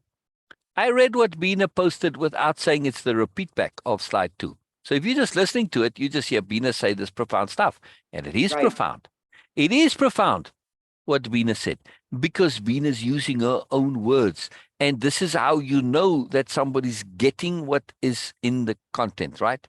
Because when I read this, it's standalone. I mean, I could just as well copy what Bina did and make another slide, right? It's going to say the same thing, but in a different way, and they both are potent. And sometimes I do this. If you'll see in the program, you'll see sometimes, all right, I'll show you exactly what I mean. Hold on, Bina. Hold on. All right, you already posted. You can't take it back. Okay. All right. So No, I did. I put something in. Oh. Okay. Well, Bina did the takeaway, but I'm still on the thing. So look what I'm going to do. Sherman, look what I'm going to do here, right? So, I'm in where we're looking at the program. You won't be able to do this as a participant, but I'm in how I actually create the program. So I'm just going to make another slide underneath that one. And I'm going to copy and paste what Bina said, and I'm going to make it part of the program. And you'll see this. I do this many times, right? I take, sometimes it's a quote or another perspective, but just for illustration of this, because Bina said it so beautifully and purely here. I know it's the same thing, but so what? Yeah. So, That's kind of how I put the New Orleans in the first place. And Sherman, just hold on there a second. I just want to finish what I'm doing. I'll say hello in a moment. So hang in there a second. I'm not ignoring you. I'm not being rude. I just want to finish here. All right. So I want to just illustrate this here. I'm sure I'm hearing a lot of extra sounds. No, I know it's not coming from my end. Oh, it's Sherman. Just mute yourself, Sherman. Okay. Thank you. All right. So you see, if you go through the program, right, you go the slides and you click left and right and you move through it, right? But when you come to this slide, you see, oh, there's a down arrow here. Oh, what is this? Okay, I click on the down arrow and I see Bina's repeat back on the slide too, just to give you an idea of repeat. Because Bina said it so beautifully, and Bina has great skill with this. So Bina's most incredibly articulate. Now, I also want to, I'm not just giving Bina props and praising her, as much as it's deserved. But also I want to use it as an example. English is Bina's second language. Yeah. So please, people, don't worry that, your grammar might not be 100% or whatever. That means nothing, right? I mean, I don't care if your grammar's right. It's what you say. What Bina says is incredible and profound here. Yes, okay, the grammar's all fine. But, I'm making the point here, right, that Bina's not concerned with that. She's concerned with understanding, with saying it, with saying her truth, repeating it in her words. This is very powerful, right? So this is a repeat back, which is not a takeaway, right? So let's see what the takeaway of the slide is. All right, so we're looking at, this is Bina's repeat back here. Now we're going to say, what is Bina's takeaway from this slide, right? So Bina says, whenever we feel scared, reluctant, or try our very best to ignore some awareness or a new perspective in any situation, that is where most likely our subconscious, or in some situations our conscious mind too, would be trying to avoid awful truth. Any fact or understanding can be an awful truth if it is indicating our own shortcomings, faults, inappropriateness, or unawareness. Holy moly, Bina. Holy moly. Very cool, right? Right? I mean, you get what Exactly. Bina's saying, yes? Big deal, big Yeah, deal. yeah. When we face awful truths with the intent to resolve them, we realize that it was not that big a deal. We were just assuming it out of proportional, huge, and unnecessarily worried or anxious about it. And at that exact moment, magic happens, and our awful truth transforms into awesome truth. Absolutely wonderful once again. Yes, so again, see, I'm now going to do this, and I'm going to do it for the previous slides too. I'll add it underneath this again, and we have a little downward chain, and this would be a nice illustration, an example of Good. repeat backs and takeaways. Yeah, So, beautiful. yeah. Hang on, I gotta bring this to the foreground. There we go. See, now bring it, and it pops over the roses, and we can read it. So brilliant. Thank you, Bina. Most wonderful. All right. Now, it's not that I'm making a big fuss just about the Bina here. I am, all right, because Bina's been doing this for a long time. But still, sure, your takeaways are just as magical. And I'm sure Sherman's will be too. So, again, just to be aware, right, that this is not, Mhm. I'm not just being disproportionate. To me, all takeaways are exciting. So awful truths are exposed truths and our beliefs. Yes, they're exposed. And again, when you expose things, they're not nearly as bad as what you thought they were, right? That's right. And where that came from was your analogy to me many months ago between the difference between a spotlight, and a flashlight and a little pinpoint light. And, Yeah. that really helped. That Yes, helped. yes, Understand yes, that yes. sometimes we have to put a floodlight on things, and other times we can just use a little laser light and be just as Yeah. poignant. So Dang it. Where did you go, Sherman? Come back, Sherman. he might have felt he might have had to disconnect for just a minute, to go to a different. Okay. I wasn't ignoring you, Sherman. I just wanted to make that point because we were so deep in it, So, I didn't want to get, because when I need to say something here if I can. Yeah. This has a lot to do with what Bina wrote also. There was a point in my journey, and it's one I'm never, ever going to forget. But it was the moment that I decided or realized that there was some things inside of me worthy of my worth to like. There were things to like about me. That stuck with me forever. That moment did, because that was a moment when I recognized an awesome truth about myself. I was able to shift from looking at something as and I didn't realize then it was called an awful truth. It was a belief. It was a belief that I had that was keeping me from moving forward. Yeah. And that belief, of course, that I wasn't worthy of time, of somebody's attention, of somebody even taking the time to answer my questions. Once I recognized that, I had the same worth and value as everyone else, that's when you shift. And it's that shifting, when Bina mentioned it, this magic happens right there. That word right there, that exact moment of magic happening has been ingrained in me forever. So I use that now as an anchor point. When I'm looking for something to change and to shift, I always tell myself, okay, what did I do then that I can do the same now? Exactly. We shift. Exactly. Now, the first time you face and deal with an awful truth, that's the critical one, because then it's like you only have your belief in the fear. Oh, it's going to be terrible. Oh, it's going to be, all right. But okay, so because I kind of have to do it. Oh, I don't want to do it, but you do it anyway. And then because you have this idea that it might not be as terrible, that now you start to look at things a little different, and you don't end up confirming your belief, because that's what we tend to do, right? Because we don't want to say that we were wrong, so we tend to make the thing real. But if you're honest, you say, well, that wasn't so bad. All right, and then you can do it again and again. And after a while, you realize that, you know what, dealing and facing with awful truths, it doesn't really even exist anymore. It's not an issue. I'm just learning and growing. That whole idea just goes out the window. And Yes. that is a magical thing when you faced and dealt with a few awful truths and you realize, wow, man, this is no big deal. Then everything changes because now you've got, some history to say it's not an issue anymore. And it's too fantastic. It's absolutely liberating and transformative and free. Sherman, where you? I heard him come. I said admit, but where'd he go? Where'd he go? Where'd he go? Yeah, well, like I said, he might have had to have gone to a different No, he location. said he's coming back, and he did come back now, and I think he's having connection issues somewhere. That's very possible. Yeah, That is because he was here. I mean, I just clicked admit right now, and I was looking to see, okay, maybe he hasn't connected to audio yet or whatever. But yeah, just keep trying, Sherman. Here we go. All right, so he's doing different devices. Very good. Very good. Perfect. Very good. Yeah, Okay. if you don't do on one device, try on another device. Mhm. Sherman! Oh, Cyril. Hi, GQ. Cher. Sherman looking very GQ today. Very good. Yeah, Oh, thank look you. at you. Thank you Yeah. for being patient with me. Yeah, Very good. No problem. just finished, How like, did your interview go, Sherman? How did your interview go?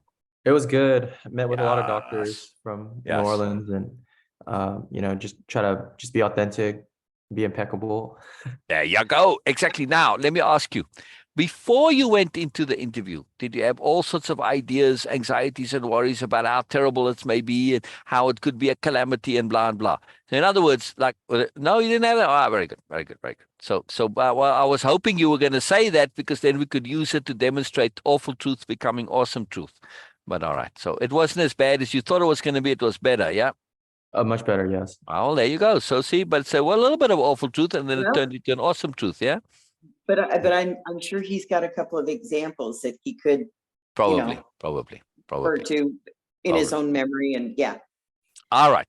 So let's get right into the sermon. We're just not going to give you any mercy here. Right. So this is the where we where we stopped last time. Now, I don't know. Did you do the tasks and exercises? I'm assuming you've done Yeah, I them. did. Yes. Yeah, I did. Yeah, I did. All right. So please share before we get to awful truths. Please share this because we didn't have somebody who shared the tasks and exercises.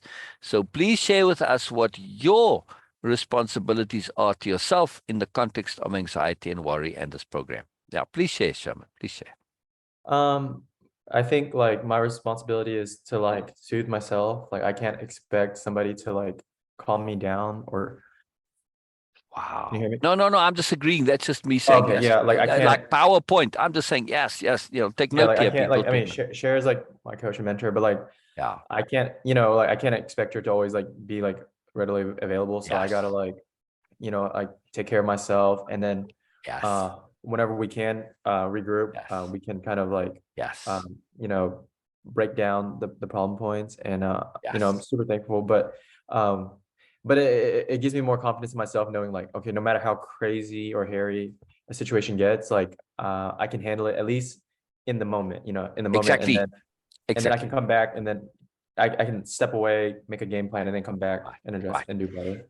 And if I'm hearing you correctly, right? If I'm really hearing what you're saying, you are saying it's not about whether I can deal with it, but it's up to me to deal with it. Yeah. Whether I know 100%. yet how to do so or not. That's a separate issue. Yes, okay. If I don't know how, I've got to learn how to. But it's on me to deal with it, not on somebody else. Now that's a big shift, no? That's a Yeah. major, profound shift. Whether or not you can is a separate issue. But in your brain, it's shifted to saying, if I can't deal with it, it's my doing. It's my responsibility. So that means if I can't deal with it, I bloody well need to learn. That was a most fantastic nod there, right? Sure. Wasn't that a most perfect nod there? Yeah, it was. The expression was just perfect because it was like, yeah, it's on me, right? That's fantastic. That's fantastic, right? I mean, it's a bit of a responsibility, and people don't want responsibility. But you know what? Running away from responsibility gets you absolutely nowhere. You just get more and more into mess, into quagmire. It doesn't help you. People think it does, but it doesn't, right? So you took on this. You have taken on the responsibility for dealing myself. with your anxiety, worry, with whatever in your life, yourself. Does that mean that you cannot get assistance? No, it doesn't. But you're going to be doing it, right, Sherman? You're going to be doing it. That's right. Yeah. Yeah. Now, so I can't, like, it's no one's else's responsibility but mine. exactly. You can learn how to deal with it yourself. But that's very different from going to somebody, a coach or whatever, to saying, hey, do it for me. Mhm. Right? And he does it himself. I Right. put this man to work. Right. I'm just laying this out. I'm really going in detail because it's not for you, Sherman. I'm laying it out for anybody listening there. I'm really making this difference very, very clear because we do things without really knowing what we're doing. So I go to a coach and, okay, I'm dealing with my anxiety and worry, but really what I'm doing is I'm getting the coach to deal with it for me. That's not going to help you. You've made this awareness now through this task and exercise because it's asking a very simple question, but in that you got to the awareness, and that's the key, the awareness and the understanding. It's on me to deal with it. I can't be relying on somebody else. I can learn from them how to deal, but they can't deal with it for me, right? That's the subtle distinction, right, Sherman? Yeah, exactly. Yeah. Huge, right? So, that's my job, is to make the obvious obvious. Yeah. I mean, all I'm saying is what you've already said, but I'm just making it a bit more clear and a bit more obvious, right? Mhm. Yeah, that's my job. Very simple job, but it's a very profound job at the same time. All right. So please share what your responsibilities are towards others, such as your family, loved ones, co-workers, etc., when it comes to remedying your anxiety and worry. I think this kind of talks about like what we talked about last week. It's like, if I'm nervous, I make other people nervous. And so like when I take good care of myself and like managing my anxiety and stuff, like I'm in a sense like taking care of other people as well. Like I'm not Exactly. I'm not putting fuel on more fire, I'm not Exactly. causing more problems. Exactly. And as a doctor, this is even more crucial. Yes? Yep. Yeah. All right. So my father's a general practitioner. He's also a surgeon and a dentist and a pharmacist. But anyway, he's just a bit of a crazy guy. But he would. He's actually not a very nice person. So he would invite guests over to his house, and sitting at dinner, and he would look at the guest, and every now and then it kind of. Well, let me get our screen share to illustrate this, right? And he'd like, Sherman. Never mind. It's probably nothing. And he continued eating. Now, if you're a doctor, and he was a prominent doctor in the town, after a couple of times of him saying this, what are you going to say? Say, what the hell are you seeing? What are you looking at? Right? He's purposely making you a bit nervous. He says, well, it may be nothing, but come in for a checkup tomorrow, and we can check it out. Right? So he's very into money, and he's a disreputable and a dishonest fellow, and that's how he would make business. But my point is that he would intentionally use his own uncertainty and nervousness to make the patient feel nervous, and then come in for a checkup that they didn't really need. Right. Mm-hmm. So what I'm trying to say is, from a doctor, nervousness and anxiety and worry is ridiculously, disproportionately important. Yes. I mean, That's if right. my doctor's worried, then I really have to be worried. Yes. Yeah, people feel. I heard the saying. I thought it was so true. It's like people feel how you feel about yourself. Exactly. And if you're like confident, Exactly. you're like, no, like I know what I'm Exactly. talking about, and like they Exactly. can sense that, Exactly. whether they're your patient or your friend. Exactly. But if you're like, Exactly. yeah, if you're like shaky and you don't think Exactly. like, yeah, like Exactly. I just think it's such a powerful. Exactly. And like now that I'm like a senior in my residency program, like I really try to embody. I try to embody it myself, and then like pass that on to my little younger resident, my junior residents. I'm like, hey, like Nice. people feel how you feel about yourself, so make sure you feel Yes. yourself. Make sure Exactly. you like. Exactly. Which brings us to a power conception. Now, just before you came, Sher and I were going into her dictionary of power and how she Mhm. was pulling it from just those two slides, and we got a whole bunch of entries, right? But an entry that we've been talking about a lot Not just here, but I don't know, I was speaking with it with others as well, other, way of impeccability and Mona's project participants, is this power conception of humble authority Oh, boy. or humble confidence.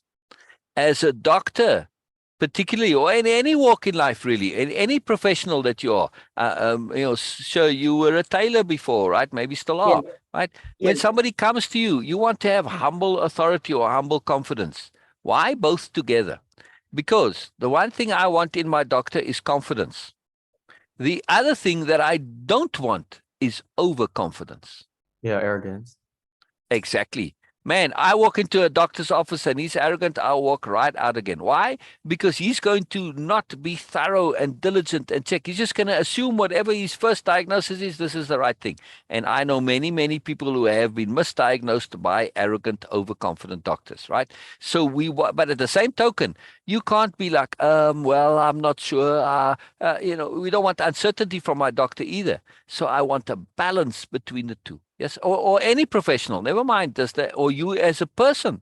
We want to have that humility to say, look, this is my best understanding according to my training, my knowledge, my everything. But of course, there's always, you cannot be overconfident, you can't be arrogant, right? So that's the humility part. But I am confident in this, and therefore we can go with it, right? So this is very important, to have that balance between humility and confidence, humility and authority. So humble authority, humble confidence, ridiculously powerful. So please put them in the dictionary of power, Sherman, if they matter to you. Yeah, thank you. it's very I'm taking important. notes. So if you see me looking down, I'm just taking notes. Yeah, no problem. We like it when people take notes, and we'll pause while they take notes. It's very, very, very important. Very, very important. Yeah, this concept, I cannot emphasize it enough, because if we don't merge them together, we tend to go either or.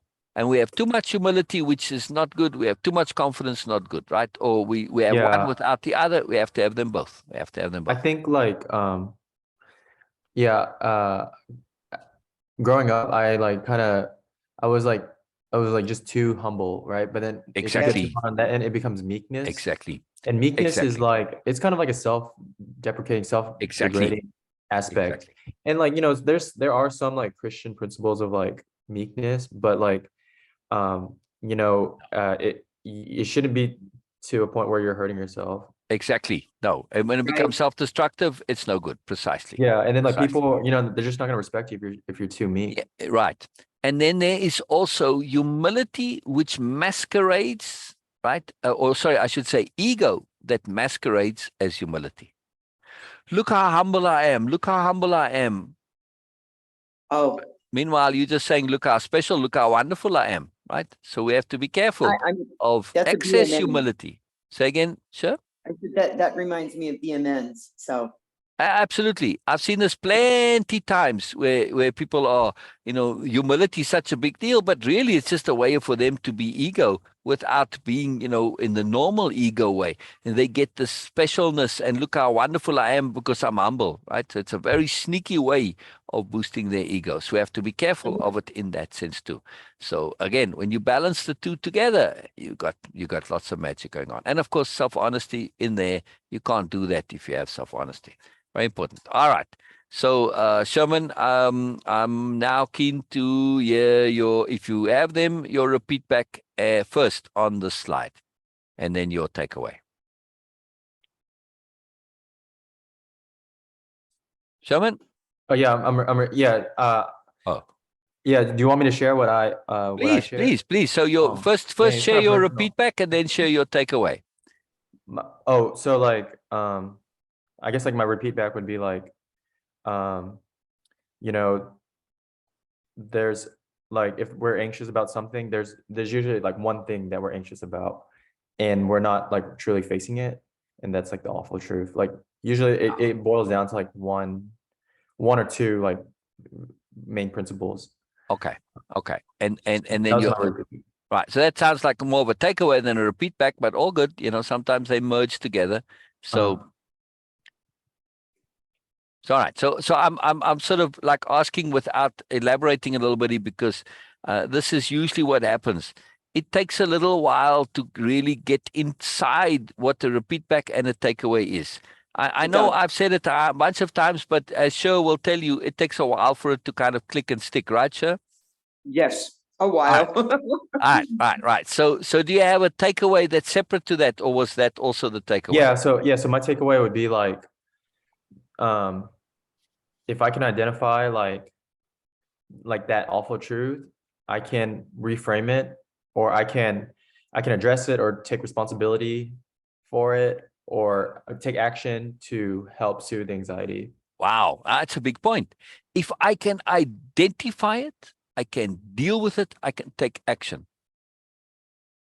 That's what I heard you say, yes? Yeah, Uh-huh. exactly. Wow, that's very cool takeaway. Very cool takeaway.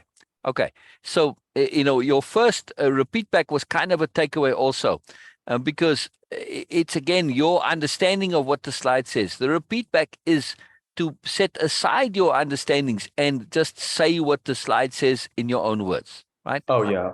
Yeah. So Take it, it it into it your- sometimes seems like a bit of a pointless exercise, but there's actually a lot of value to it, right? No, I like So it. Yeah. yeah. So let me give you an example here. Well, I did it on the next slide. Right. All right. So I actually added it into the program here. Bina put her. Oh, where's the repeat back? Oh, Bina's repeat back. There it is. It's right there. No, this is the original slide. I thought I did. Oh, I see. Oh, it's at the bottom. Okay. Yeah, I did put them both in. See, she said I put in the repeat back. So this is in her words saying the same thing as the slide. So let's go back up and read the slide real quick. And we see, however much when it comes to the awful truth is belief and fear. However, much when it comes to the awful truth is belief and fear, and also anxiety and worry. We tend to imagine more than what is. The awful truth is the most excellent example of this. When we actually do face and deal with the awful truth, we inevitably find it turns into the awesome truth, or awful truth. So Bina, just in her repeat back, she's going to say the same things. In most situations, almost all the awful truths are based on old beliefs and ideas. Also, anxiety and worry make it inflated, and it seems bigger than what it actually is. The awful truths are really good examples of anxiety and worry. Once we face our awful truth, they transform into the awful truth or awful truth. Right. So saying the same thing, but in her words. Yeah. Now, why is that so critically, valuably important? Because when we do this, we make it our own, right? And I demonstrate that I actually understand what's being said, and we end up knowing that we are speaking the same language. Also, you get to hear your own understanding of something, and now you get to learn it, grow it, take it in, make it your own. So there's lots of these values in it that aren't really obvious at first. But when you do them, they shift and change. So that's a very big deal. There we go. So I just wanted to move it up a little bit. See, sure. So it just, when I added the second one, it put it on top. So, and I wanted it to be, repeat back and then take away. So this is wonderful. All right. So let's go back up onto the slide here. So yeah, just pay attention to this a little bit, Sherman. It seems like you are doing something that's kind of obvious, but it's very powerful. When you put things into your own words, your brain says, hey, wait a minute. This is mine now. I know it. I understand it. This knowledge is mine. Whether I agree with it or not, that's a separate issue.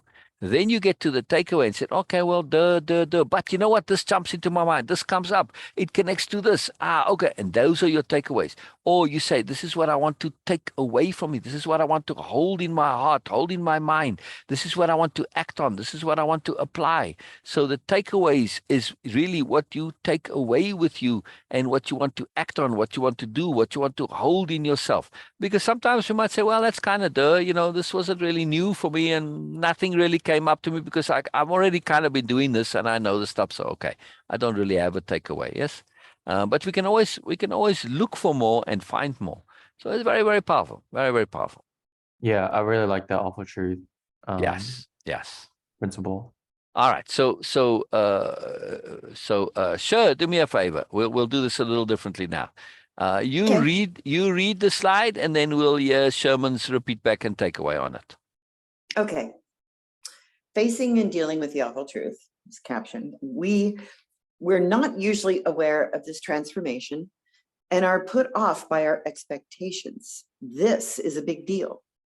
We're going to be looking closely at those expectations, how they affect and influence us, and how they inhibit and limit that transformation to awesome. It's so much easier than we have believed. And also so liberating when we do connect expectation transformation to self transformation, thus acknowledging our inappropriate expectations is the most important start. Wow, wow, wow, wow. So, for me, I can do these things over and over again because it's like I'm always learning. It's like, holy moly, you know what? When I heard this line here, and also so liberating when we do connect expectation transformation to self. Wow, it's like that really like jumped at me. It's like, It did. man, That was the that one was I've been questioning for days. So that was huge. Okay, so before we go to Sher and hear what she's thinking, let's hear from Sherman. Go ahead, Sherman. I guess like the readback would be like we don't really know, like we don't really if we don't really look at the awful truth, we're not going to really understand ourselves and our anxiety. Yes. So like the takeaway would be like if you just even though you're afraid, if you like look actually at the awful truth and you face it, you'll be more ready to conquer like the fear. Exactly. All right. So now I want to give a little demonstration of capital H hearing. Sure. Did you hear Sherman said, okay, so the takeaway will be like. Yes, there was uncertainty there. Yeah, but he said the, not The. my. Yes. Well, that's what I meant by uncertainty. Right, Yes. right. So Sherman, I want to hear your takeaway. There isn't the takeaway. It's not a No. objective. Or my takeaway, yeah, my takeaway is like whenever I, if as scary as it may be, if I just like face whatever the awful truth is, I'll be able to like look at doors to circumvent the problem or solve the problem. There you go. There you go. There you go. You see the difference, Every day, Sherman, every when day. it's your takeaway, because now you're making it personal. And that's what I want to hear. I want to hear personally, right? It's different for everybody. Yeah, no, Okay. it's really cool. It's a cool exercise, honestly. Yeah, it's wonderful. It's really wonderful. So before we go any further, Bina, did you do on this yet or not yet? Bina says, expectations are just a subtle way of insisting on my way only. Hey. Yes, I read that and I was like, oh, yep, she's right. So in other words, Peter, you are saying that expectations are just a subtle way of being arrogant. Yes. It's too And cool. we can do that. We can do that inadvertently. Exactly. So we don't need to beat ourselves up for that. Exactly. So Sher and I have been going into inadvertent arrogance, and it's not it's too much to go into here. But yes, sure. But again, see, now this is the magic of why we don't all have to be on the same place in the same course. Doesn't matter, right? So this understanding, yes, we're not going to go into detail with it. We may get there later, but it touches and we learn and it's grow. So yes, inadvertent arrogance. Exactly. So through expectations that we don't even realize we have, we can actually end up being inadvertently arrogant. It's very powerful. So wonderful quote there. Wonderful quote. Yep. So Bina says, is this a repeat back or a takeaway or just a comment, Bina? We don't understand or not aware of this huge transformation. Because of our expectations, we feel disappointed and stressed. In this module, we are going to dig deep into the influence of our expectations on us and look at how these expectations restrict us to not acknowledge the transformation of awful truth to awesome truth. This process of acknowledgement of transformation is way much easier than our beliefs about it. So that's a takeaway. A repeat back. Yes, a repeat back of the slide here. Yes. Yes, most excellent, Bina. Most excellent. All right, so this is really cool. So let's go to this point of expectation transformation. Yeah, which is also self-transformation. We're going to connect the two. So sure, you had some comments on this, and then please share, Sherman too. You know what you feel about this, and we'll get into it a little bit. It's a very big point, very big line, very very big line.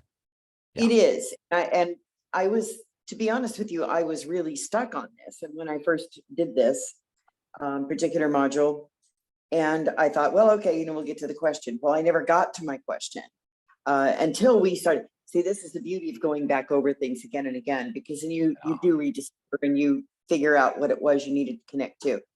So what I was connecting with, what my question was that I didn't understand what expectation transformation was, or self-transformation. I really had no idea.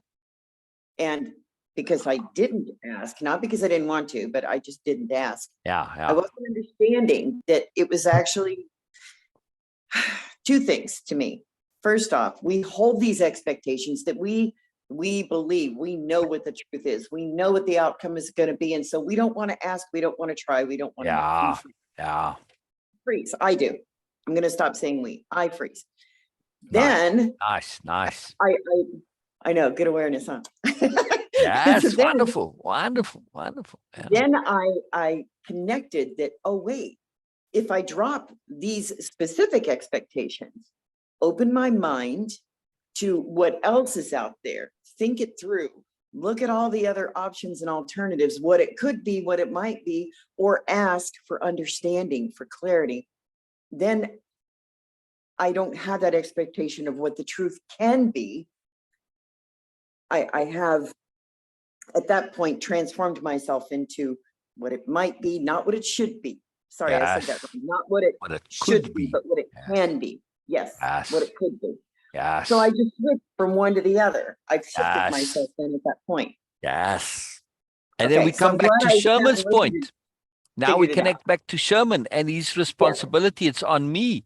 What that truth is, I'm the one who's got to determine it, not anybody else. Right, exactly. Sherman? That's right. Yeah. Like nobody can determine it for me. Like not even like the best like counselor or therapist. Like Sherman, right there, just that one little simple thing. I want to emphasize this, right? Because we tend to think the profound comes with lightning strikes and fireworks and world transformation. No. Simple little things like that you just said now, right? And you said earlier, that is profound and it's life-changing. Very simple little awareness. Very, very simple. But man, your entire life is different as a consequence, yes? Yeah. I didn't think about it like that, but it's true. Yes. So we want to understand this and be aware that the profound can come in very small, simple ways, and to pay attention to it, to not just disregard it because, well, it was kind of a duh. Doesn't make it any less profound. As a matter of fact, most profoundness is a complete and utter duh, right? But unless we really realize this and make that connection, we don't see how this is transformative. Yeah. We hold these expectations a lot of times, and I'm going to use a child, for example. As adults, we honestly, many adults believe that children ought to know better. We've told them the rules, we've given them the guidelines. They ought to know, and by the time they get to school, that they're supposed to sit there, be quiet, and follow instructions. Well, that's our expectation as an adult, but is it a realistic one?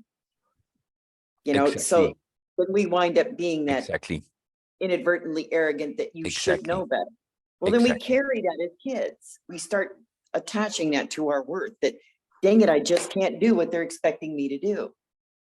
So then we start having this whole anyway, I know where I'm going in my head with this. So that's all cool. That's why we express, because when you express and you realize, oh, that didn't come out as clear as I thought it did, you realize, oh, I've got a bit more work.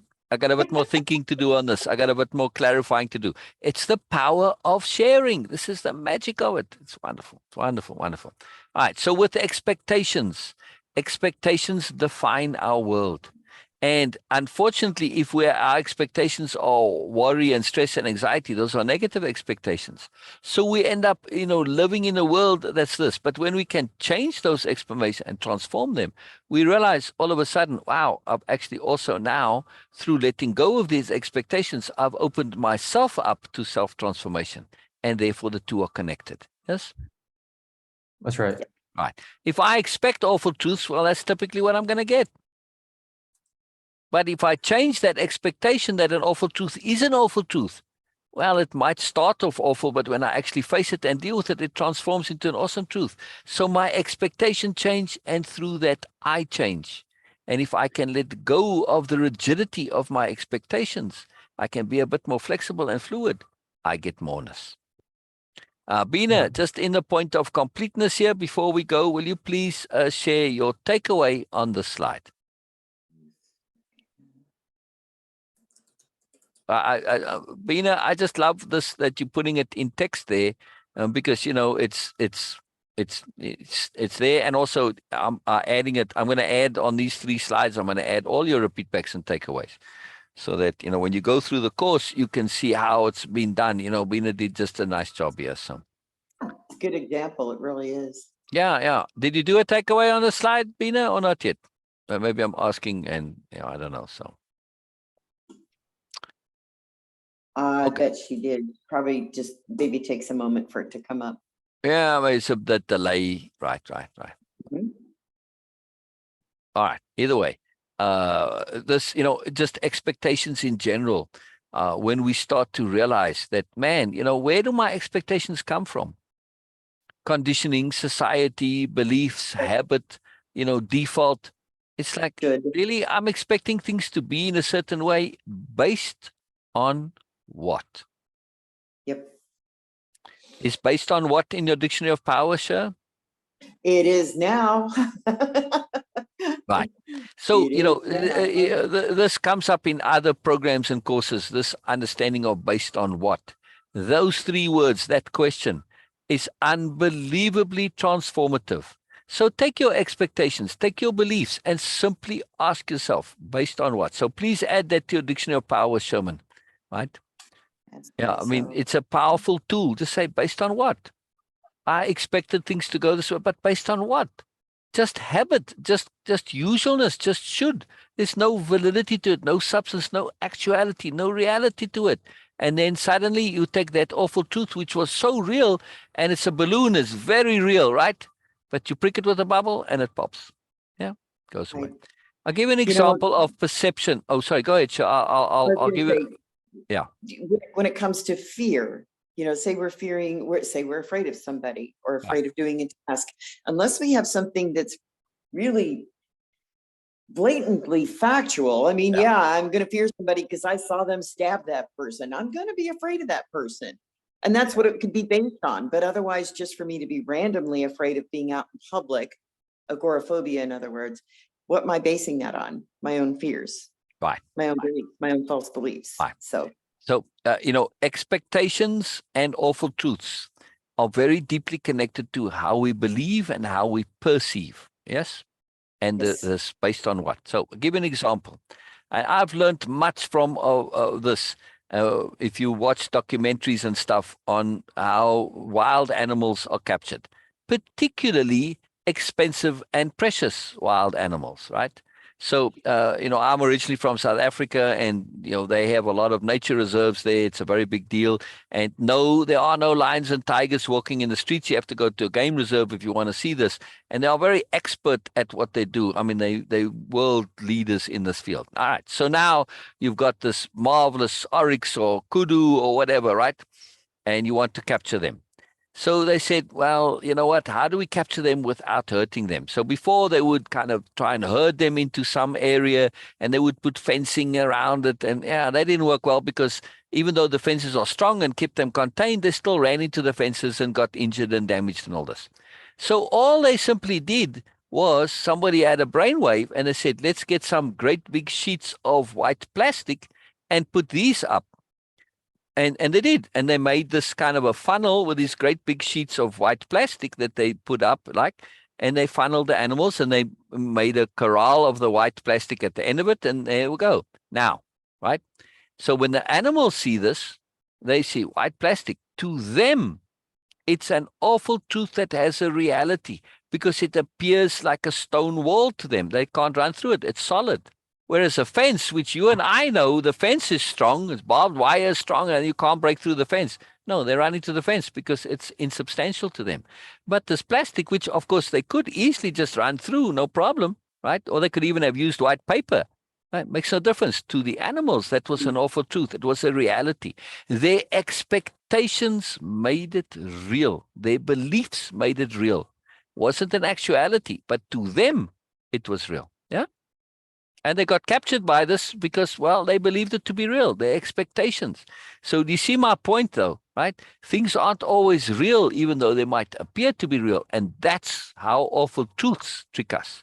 They are like that plastic or that paper for the wild animals. They believed it to be solid. They believed it to be real. And it wasn't. Yeah. Can I add on to Please. That's why we're here, always. yeah, I had met a friend maybe like a few years ago, and you know, she would just tell me like she would always be in like very abusive relationships with men. And after I got to talk to her, she just came to expect men to be Exactly. abusive. And Exactly. it was her expectations that you know, and Exactly. it kept happening over, and then you know, she didn't know Yeah. why, but Yeah. you know, she Yeah. created the reality. And then Yeah. I was spending time with a friend like a few weeks ago, and you know, 2022 had been a rough year for her, and she was like, man, I'm just ready for 2023. Like this year is already like so bad. I'm like, Wow. we still have like 3-4 months left, you know, like Exactly. you know, your Exactly. life might change like Exactly. like in an Exactly. instant. You might find like the love Exactly. that you've been dying for, like right, like, but then like, no, I already know it's gonna be Yeah. horrible. Like it was bad in Exactly. 2021, it's bad now. Exactly. Maybe in 20, like, you know, like they just create like this Yeah. very Self-fulfilling complicated, prophecies. Self-fulfilling narrative. prophecies. Yeah. Yeah. And Yeah. so yeah, so I try to be careful of like, you know, I try to be careful of that narrative Yes. that I talk to myself. Absolutely. Absolutely. Because the brain is a very magical instrument. And when we first started, I spoke about this, right?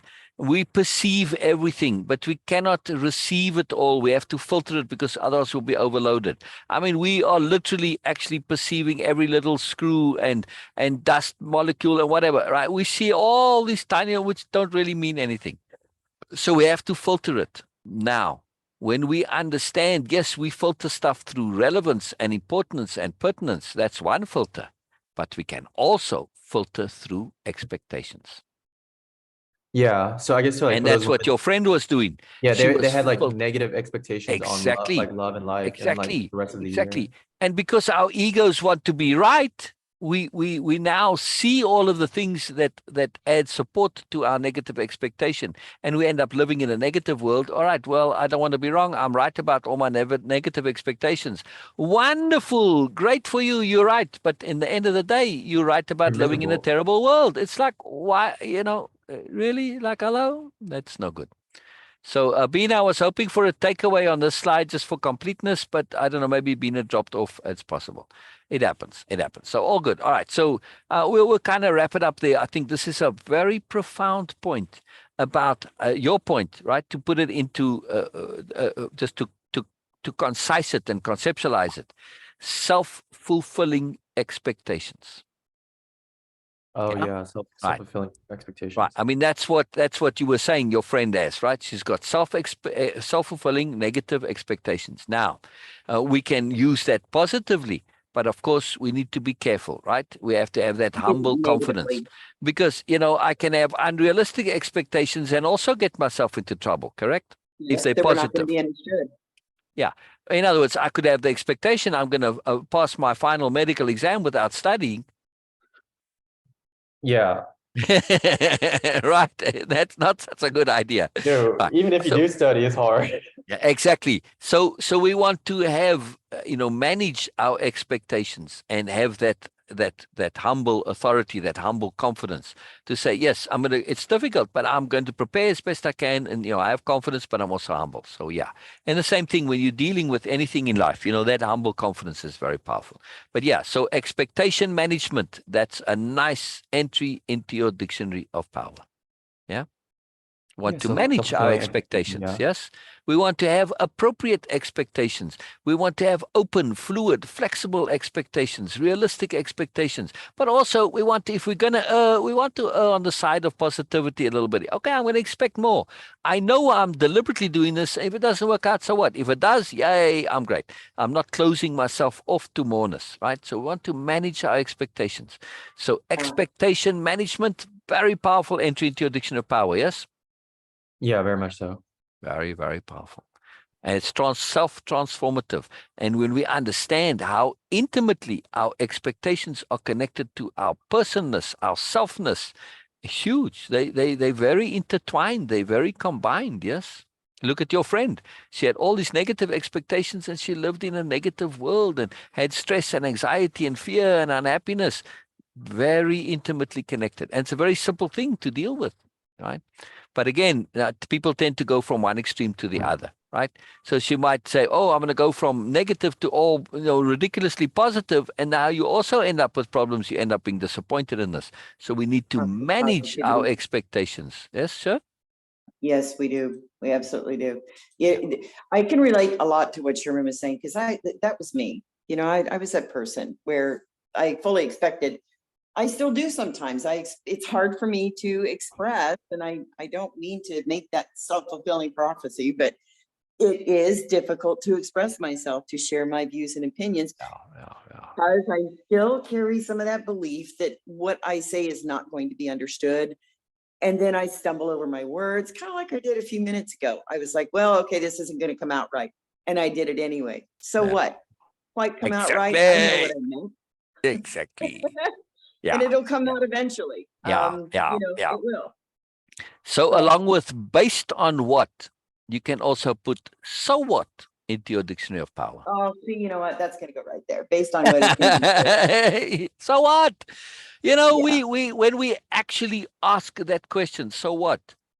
But this is the thing, we do this all the time and it comes up later in the course, is when we ask ourselves those supposedly rhetorical questions to actually answer them. Yeah. How often haven't you heard somebody said, well, so what? But they don't answer it, right? And like your friend, if you said to her, so if she had to stop and think, well, actually, now that you mention it, there isn't really a so what. There's nothing. It's empty. It's hollow. So what is very powerful and prudent, because of course some things, like in Sherman's job, he's got a lot of so whats that he has to pay attention to. Exactly. But on the other hand, you can also turn it around. Most illnesses or ailments, they're self-curative if the people rest, right? Yes. Sherman? So you can say, okay, I've got to, so what if I don't take my medication in this case? Well, okay, you're not going to have the symptoms, like in your headache, you're going to feel the pain, but it's going to cure of itself after a while. It's just going to take you a little bit, a bit more stressful to deal with it, right? You don't have to take a painkiller for your headache. If you have side effects from the painkiller, then don't take it. And they say, yeah, but so what? Well, so what is your headache is going to cure itself after a while and you're not going to have the side effects. That's the so what, right? So we can get a little bit more specific on it. So I'm just saying, sometimes the so what is significant and other times it isn't, right? Exactly. Very useful. So that's important to ask that. It goes back to that. Very important to ask this. Yes, exactly. Very, very important. Yeah. Because we tend to think that our ideas of what's going to happen is the only possibility. But when you say, so what? They say, well, if the worst comes to the worst, well, I'm going to have a headache and I'm going to have to suffer through it for a couple of hours. Okay. So what? It's doable. It's possible. Yeah. I have found so far through the majority of the course, once I learned that question, the idea was presented to me. Yeah. It really does answer a whole lot of self-defeating expectations. Exactly. Really exactly. Sometimes you can't argue with it. Right. There's no way. Exactly. Because when you say so what, you're actually taking things through to the end. Yeah, And that's important, thinking pretty things magical. to the end. The so what is the end of it, right? And most worry and anxiety never asks so what. It's just that one simple question can deal with so much of your anxiety and worry. Yes, So what if your anxiety and worry comes true? Okay, so you go on a date and it doesn't turn out well. So what? You've learned that this person is not for you. Okay, wonderful. That's a good thing to know. Yeah, it's not the end of the world, right? Now, when you've anticipated and expected the end of the world, right? How many times haven't you expected the end of the world? So for me, whenever the world doesn't end, I remember it. Why? So that I can think the next time I'm anticipating the end of the world, I say, well, you know what? How many end of the worlds have I survived? How about you, Sherman? And you, sure, how many end of the worlds have you survived? I think probably way more than I care to Zillions count. and trillions and innumerable. You Yeah. can't even remember how many. So in other No. words, when we say, we think it's going to be the end of the world, is it really? No, it isn't, because I've survived so many. So Yep. trust yourself a little bit to say, I've survived many end of the worlds. It's not a big deal. It's not really a so what involved. Yeah. Very, Yeah, very it's powerful. crazy, Very, right? very powerful. We actually feel a bit And foolish to then, say, I really thought it was going to be the end of the world. And then, well, no, it's not. It's too Sherman, cool. I'm going to recommend that somewhere you write down those 3 words, someplace where you can see it readily. Yeah. How many times have I survived the end Any- of the world? Yeah. Yeah. No, based on what? I think you need to put. Oh, the based on two. what. Yeah. So Yeah. based on what and so what? They go So what? together. Yeah. Both added to your dictionary of power. Absolutely. Based on what? So But I what? mean, yeah, someplace where you can kind of see it during the day if you Oh, feel oh, like oh. Oh, you're- I see what you're saying. So she's saying that make a post-it or a sticky note or something and put it up on your mirror or stick it to your yeah, fan above your head or something. Yeah. right. Just Yeah. because, I Yeah. mean, right now it's really helpful until you can get into that habit of remembering based on what? Well, so what? Yeah. Well, was it just me, sure, or whatever Sherman was drinking there? I'm saying, ooh, so what if you drink that? That didn't look so good. So, Yeah, it's What like are you old drinking? old coffee. oh, okay. Yeah, I it's was been way like, since like in the man, morning. dang, like, wow, what is that Yeah, there? I've been busy. I've been busy, so I haven't had a chance to like get like All real good, man. All good. Again, Weird. you drank some cold coffee, so what? old I- coffee. Yeah. Yeah, I mean, or old cold coffee. Right? I mean, how many people would say, "Oh my goodness, horrors beyond horrors, end of the world, old stale coffee"? Oh goodness, no. Oh, but you see, Sherman drank it was not a problem. So pay I attention, don't know. people. See, it was a beautiful example of so what right there being a nothing. Yeah, Yeah. fantastic. Too fantastic. Can I share? Can I share some? Please. Yeah. So I'm just gonna share because I feel like that's like the best way to like learn how to like speak up for myself and like apply like what I've been like going through. I guess this is saved, so I guess whoever's not here will watch it. But like, um, I I'm on this dance team, and then I became friends. And Cher probably knows like the more like nuances of everything. And after I started becoming friends, I was like, dang, like I started making this expectation, like maybe I could fall in love one day. I don't know. Ah, And uh, due to her like work and family life, it made it very difficult for her to like participate on the team. And then I started to get really frustrated, and I started to uh, get anxious. And so I started to kind of go through the course, because at that point we've already done like 2 sessions. And then I was like, okay, what is the awful truth here? And the awful truth was, and it was hard because I was very upset, and Sharon knows it. But then the awful truth was, this person may or may not love me. exactly. I mean, Yeah. it seems that the evidence was that we were kind of friends, but then she wasn't showing up to practice. And to me, like, I was kind of like, oh, well, like if she's not showing up to practice, she must not care about me. She's just not But- that into you.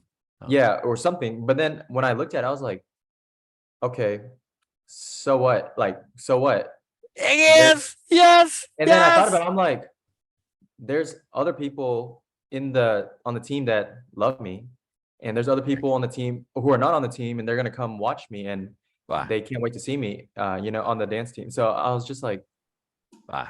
like, at least, like, because like the issue was not her, right? The issue was like it was my expectation, and Yeah. it's kind of a silly, but it took a lot to work through. But I definitely I was looking at those slides like the last 2 weeks.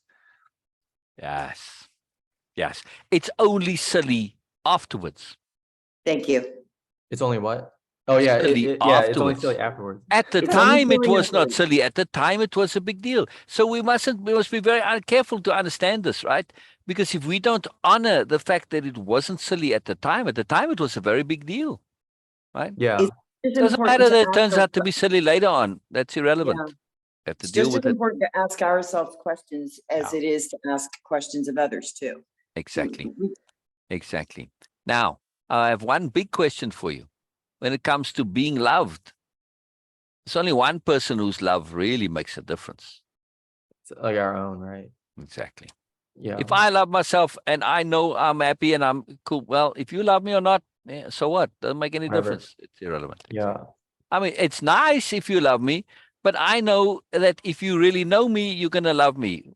That's it. Yeah. Now, Bina wrote a magical poem called Lovable But Not Likable. Very powerful poem. I'll share this next week. yeah. If you Start with. email it to me with the next module, like that'd be good. I'm going to read it next week. I'm going to start Okay. the program with it, right? I mean, Bina said she's still working on it, but doesn't matter, Bina. What you've written so far is enough. It's very, very powerful. Very, very powerful. So we'll start on that. Very, very important point. Very, very important point. And it's very valuable in the context of what we've been saying. Fantastic. All right. So, Sherman, we'll continue again now. Look, we're going through this very slowly, but it doesn't matter. Yes. Just keep doing your repeat backs and takeaways. You may get ahead of us. Just keep going as much as you want to. Tell me when you come to the end of the module. I'll give you access to the next one. Doesn't matter. Do in your own pace. But, we're going very slowly through this, and it doesn't matter. It doesn't matter. There's always value. Look at Sher. We didn't even get to module 5 or 6 or wherever Sher's on. I wanted to hear some of her stuff there. We didn't even get there. Doesn't matter, right? There's Right, value. It's not about going through as many slides. It's about going deep. No, exactly. It's about pertinence and relevance and getting into it, getting into the detail, because there's always more that comes up. But do them for yourself, though, because whether we actually hear your repeat back or takeaway, it makes no difference. It's you doing it and getting the value. But I am keen. Excuse me. I am keen to hear. We're on. Wherever we were. I'll tell you in a Module moment. 2. We were on slide 10. Oh, right? okay. Yeah, So- thank you for letting me share this with y'all. I feel empowered. But Even, I am keen to hear your repeat backs and takeaways and really look at them as two separate things, right? The repeat back is you saying the exact same thing in your own words. That's it. Oh, Sherman, you're muted. Hello. No, he's there. Oh, okay. Ah. Now he's there. Okay. Yeah. All right. Cool. So just, do the repeat backs and takeaways. And then also, as you go through all of the slides, when you've done your repeat backs and takeaways, go through them again and say, what from this do I want to add to my dictionary of power? And, I have a separate file for Sherman's Dictionary of Power. Be sure to call it Sherman's Dictionary of Power. Yes, because it's not my dictionary of power or Sher's, it's yours. Yeah. And it's very important, very, very powerful to add, obviously, things. But again, it's not just stuff from what we say. You want to put in your understanding. You may have a different word for awful truth. I know some, they don't like this word awful truth. So they call it something else, you can call it the nasty truth or awkwardness or, stuff I want to avoid or I don't know, scariness, whatever, in many ways to call things, right? So you want to put your words in there. Now, if you're using a word like awful truth, make it your own and then put it in there. See what I mean? Definitely, yeah. Yeah. So only put it in there if you've made it your own, right? If you can say, oh, I sign off on this. I see the logic of it. I see the sense of it. It connects with me. It resonates with me. Yes, I like it. Great term. All right, I want to put it in there. If not, find a different way. You adopt it, yeah. Exactly. You adopt it. Exactly. You make it your own. Very, very important. Very, very important. All right, brilliant. We'll leave things there. Bina has dropped off, so I'll get her to put a takeaway on that last slide into comments later on. It's no problem. Because I actually want to add them to the program. It's very cool, for an example. Sure, anything to add before we go? No, other than it was a really good session and I'm excited that Sherman got to join us. Yeah, thank you for letting me join y'all. Hopefully Kinda late. Joe will feel better. Yeah. So- Again, it's never a problem, people. You can come anytime, even if you come right towards the end. It's not a problem, right? It doesn't matter. There's always moreness to be had. And of course, you can go and watch the video afterwards. It's always there in group. I made a special guide for this freedom from anxiety and worry course, right? So it's Yes, I saw guide, that. I think it's guide number 3 in the guides tab. You'll see it there. You can go and then you can catch up on all, last week and so on. So as we go along, they'll be there for everybody, right? In the guides tab, right? Brilliant. All right. See you guys next week. I'm just really enjoying this. It's a great joy. Thanks, Joe. I appreciate you doing this. Oh, pleasure. Thank you. Thank you, Sherman. See you next week. Thank you, All right. Dina.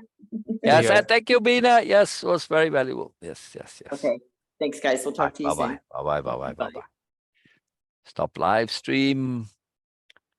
There we go. Recording.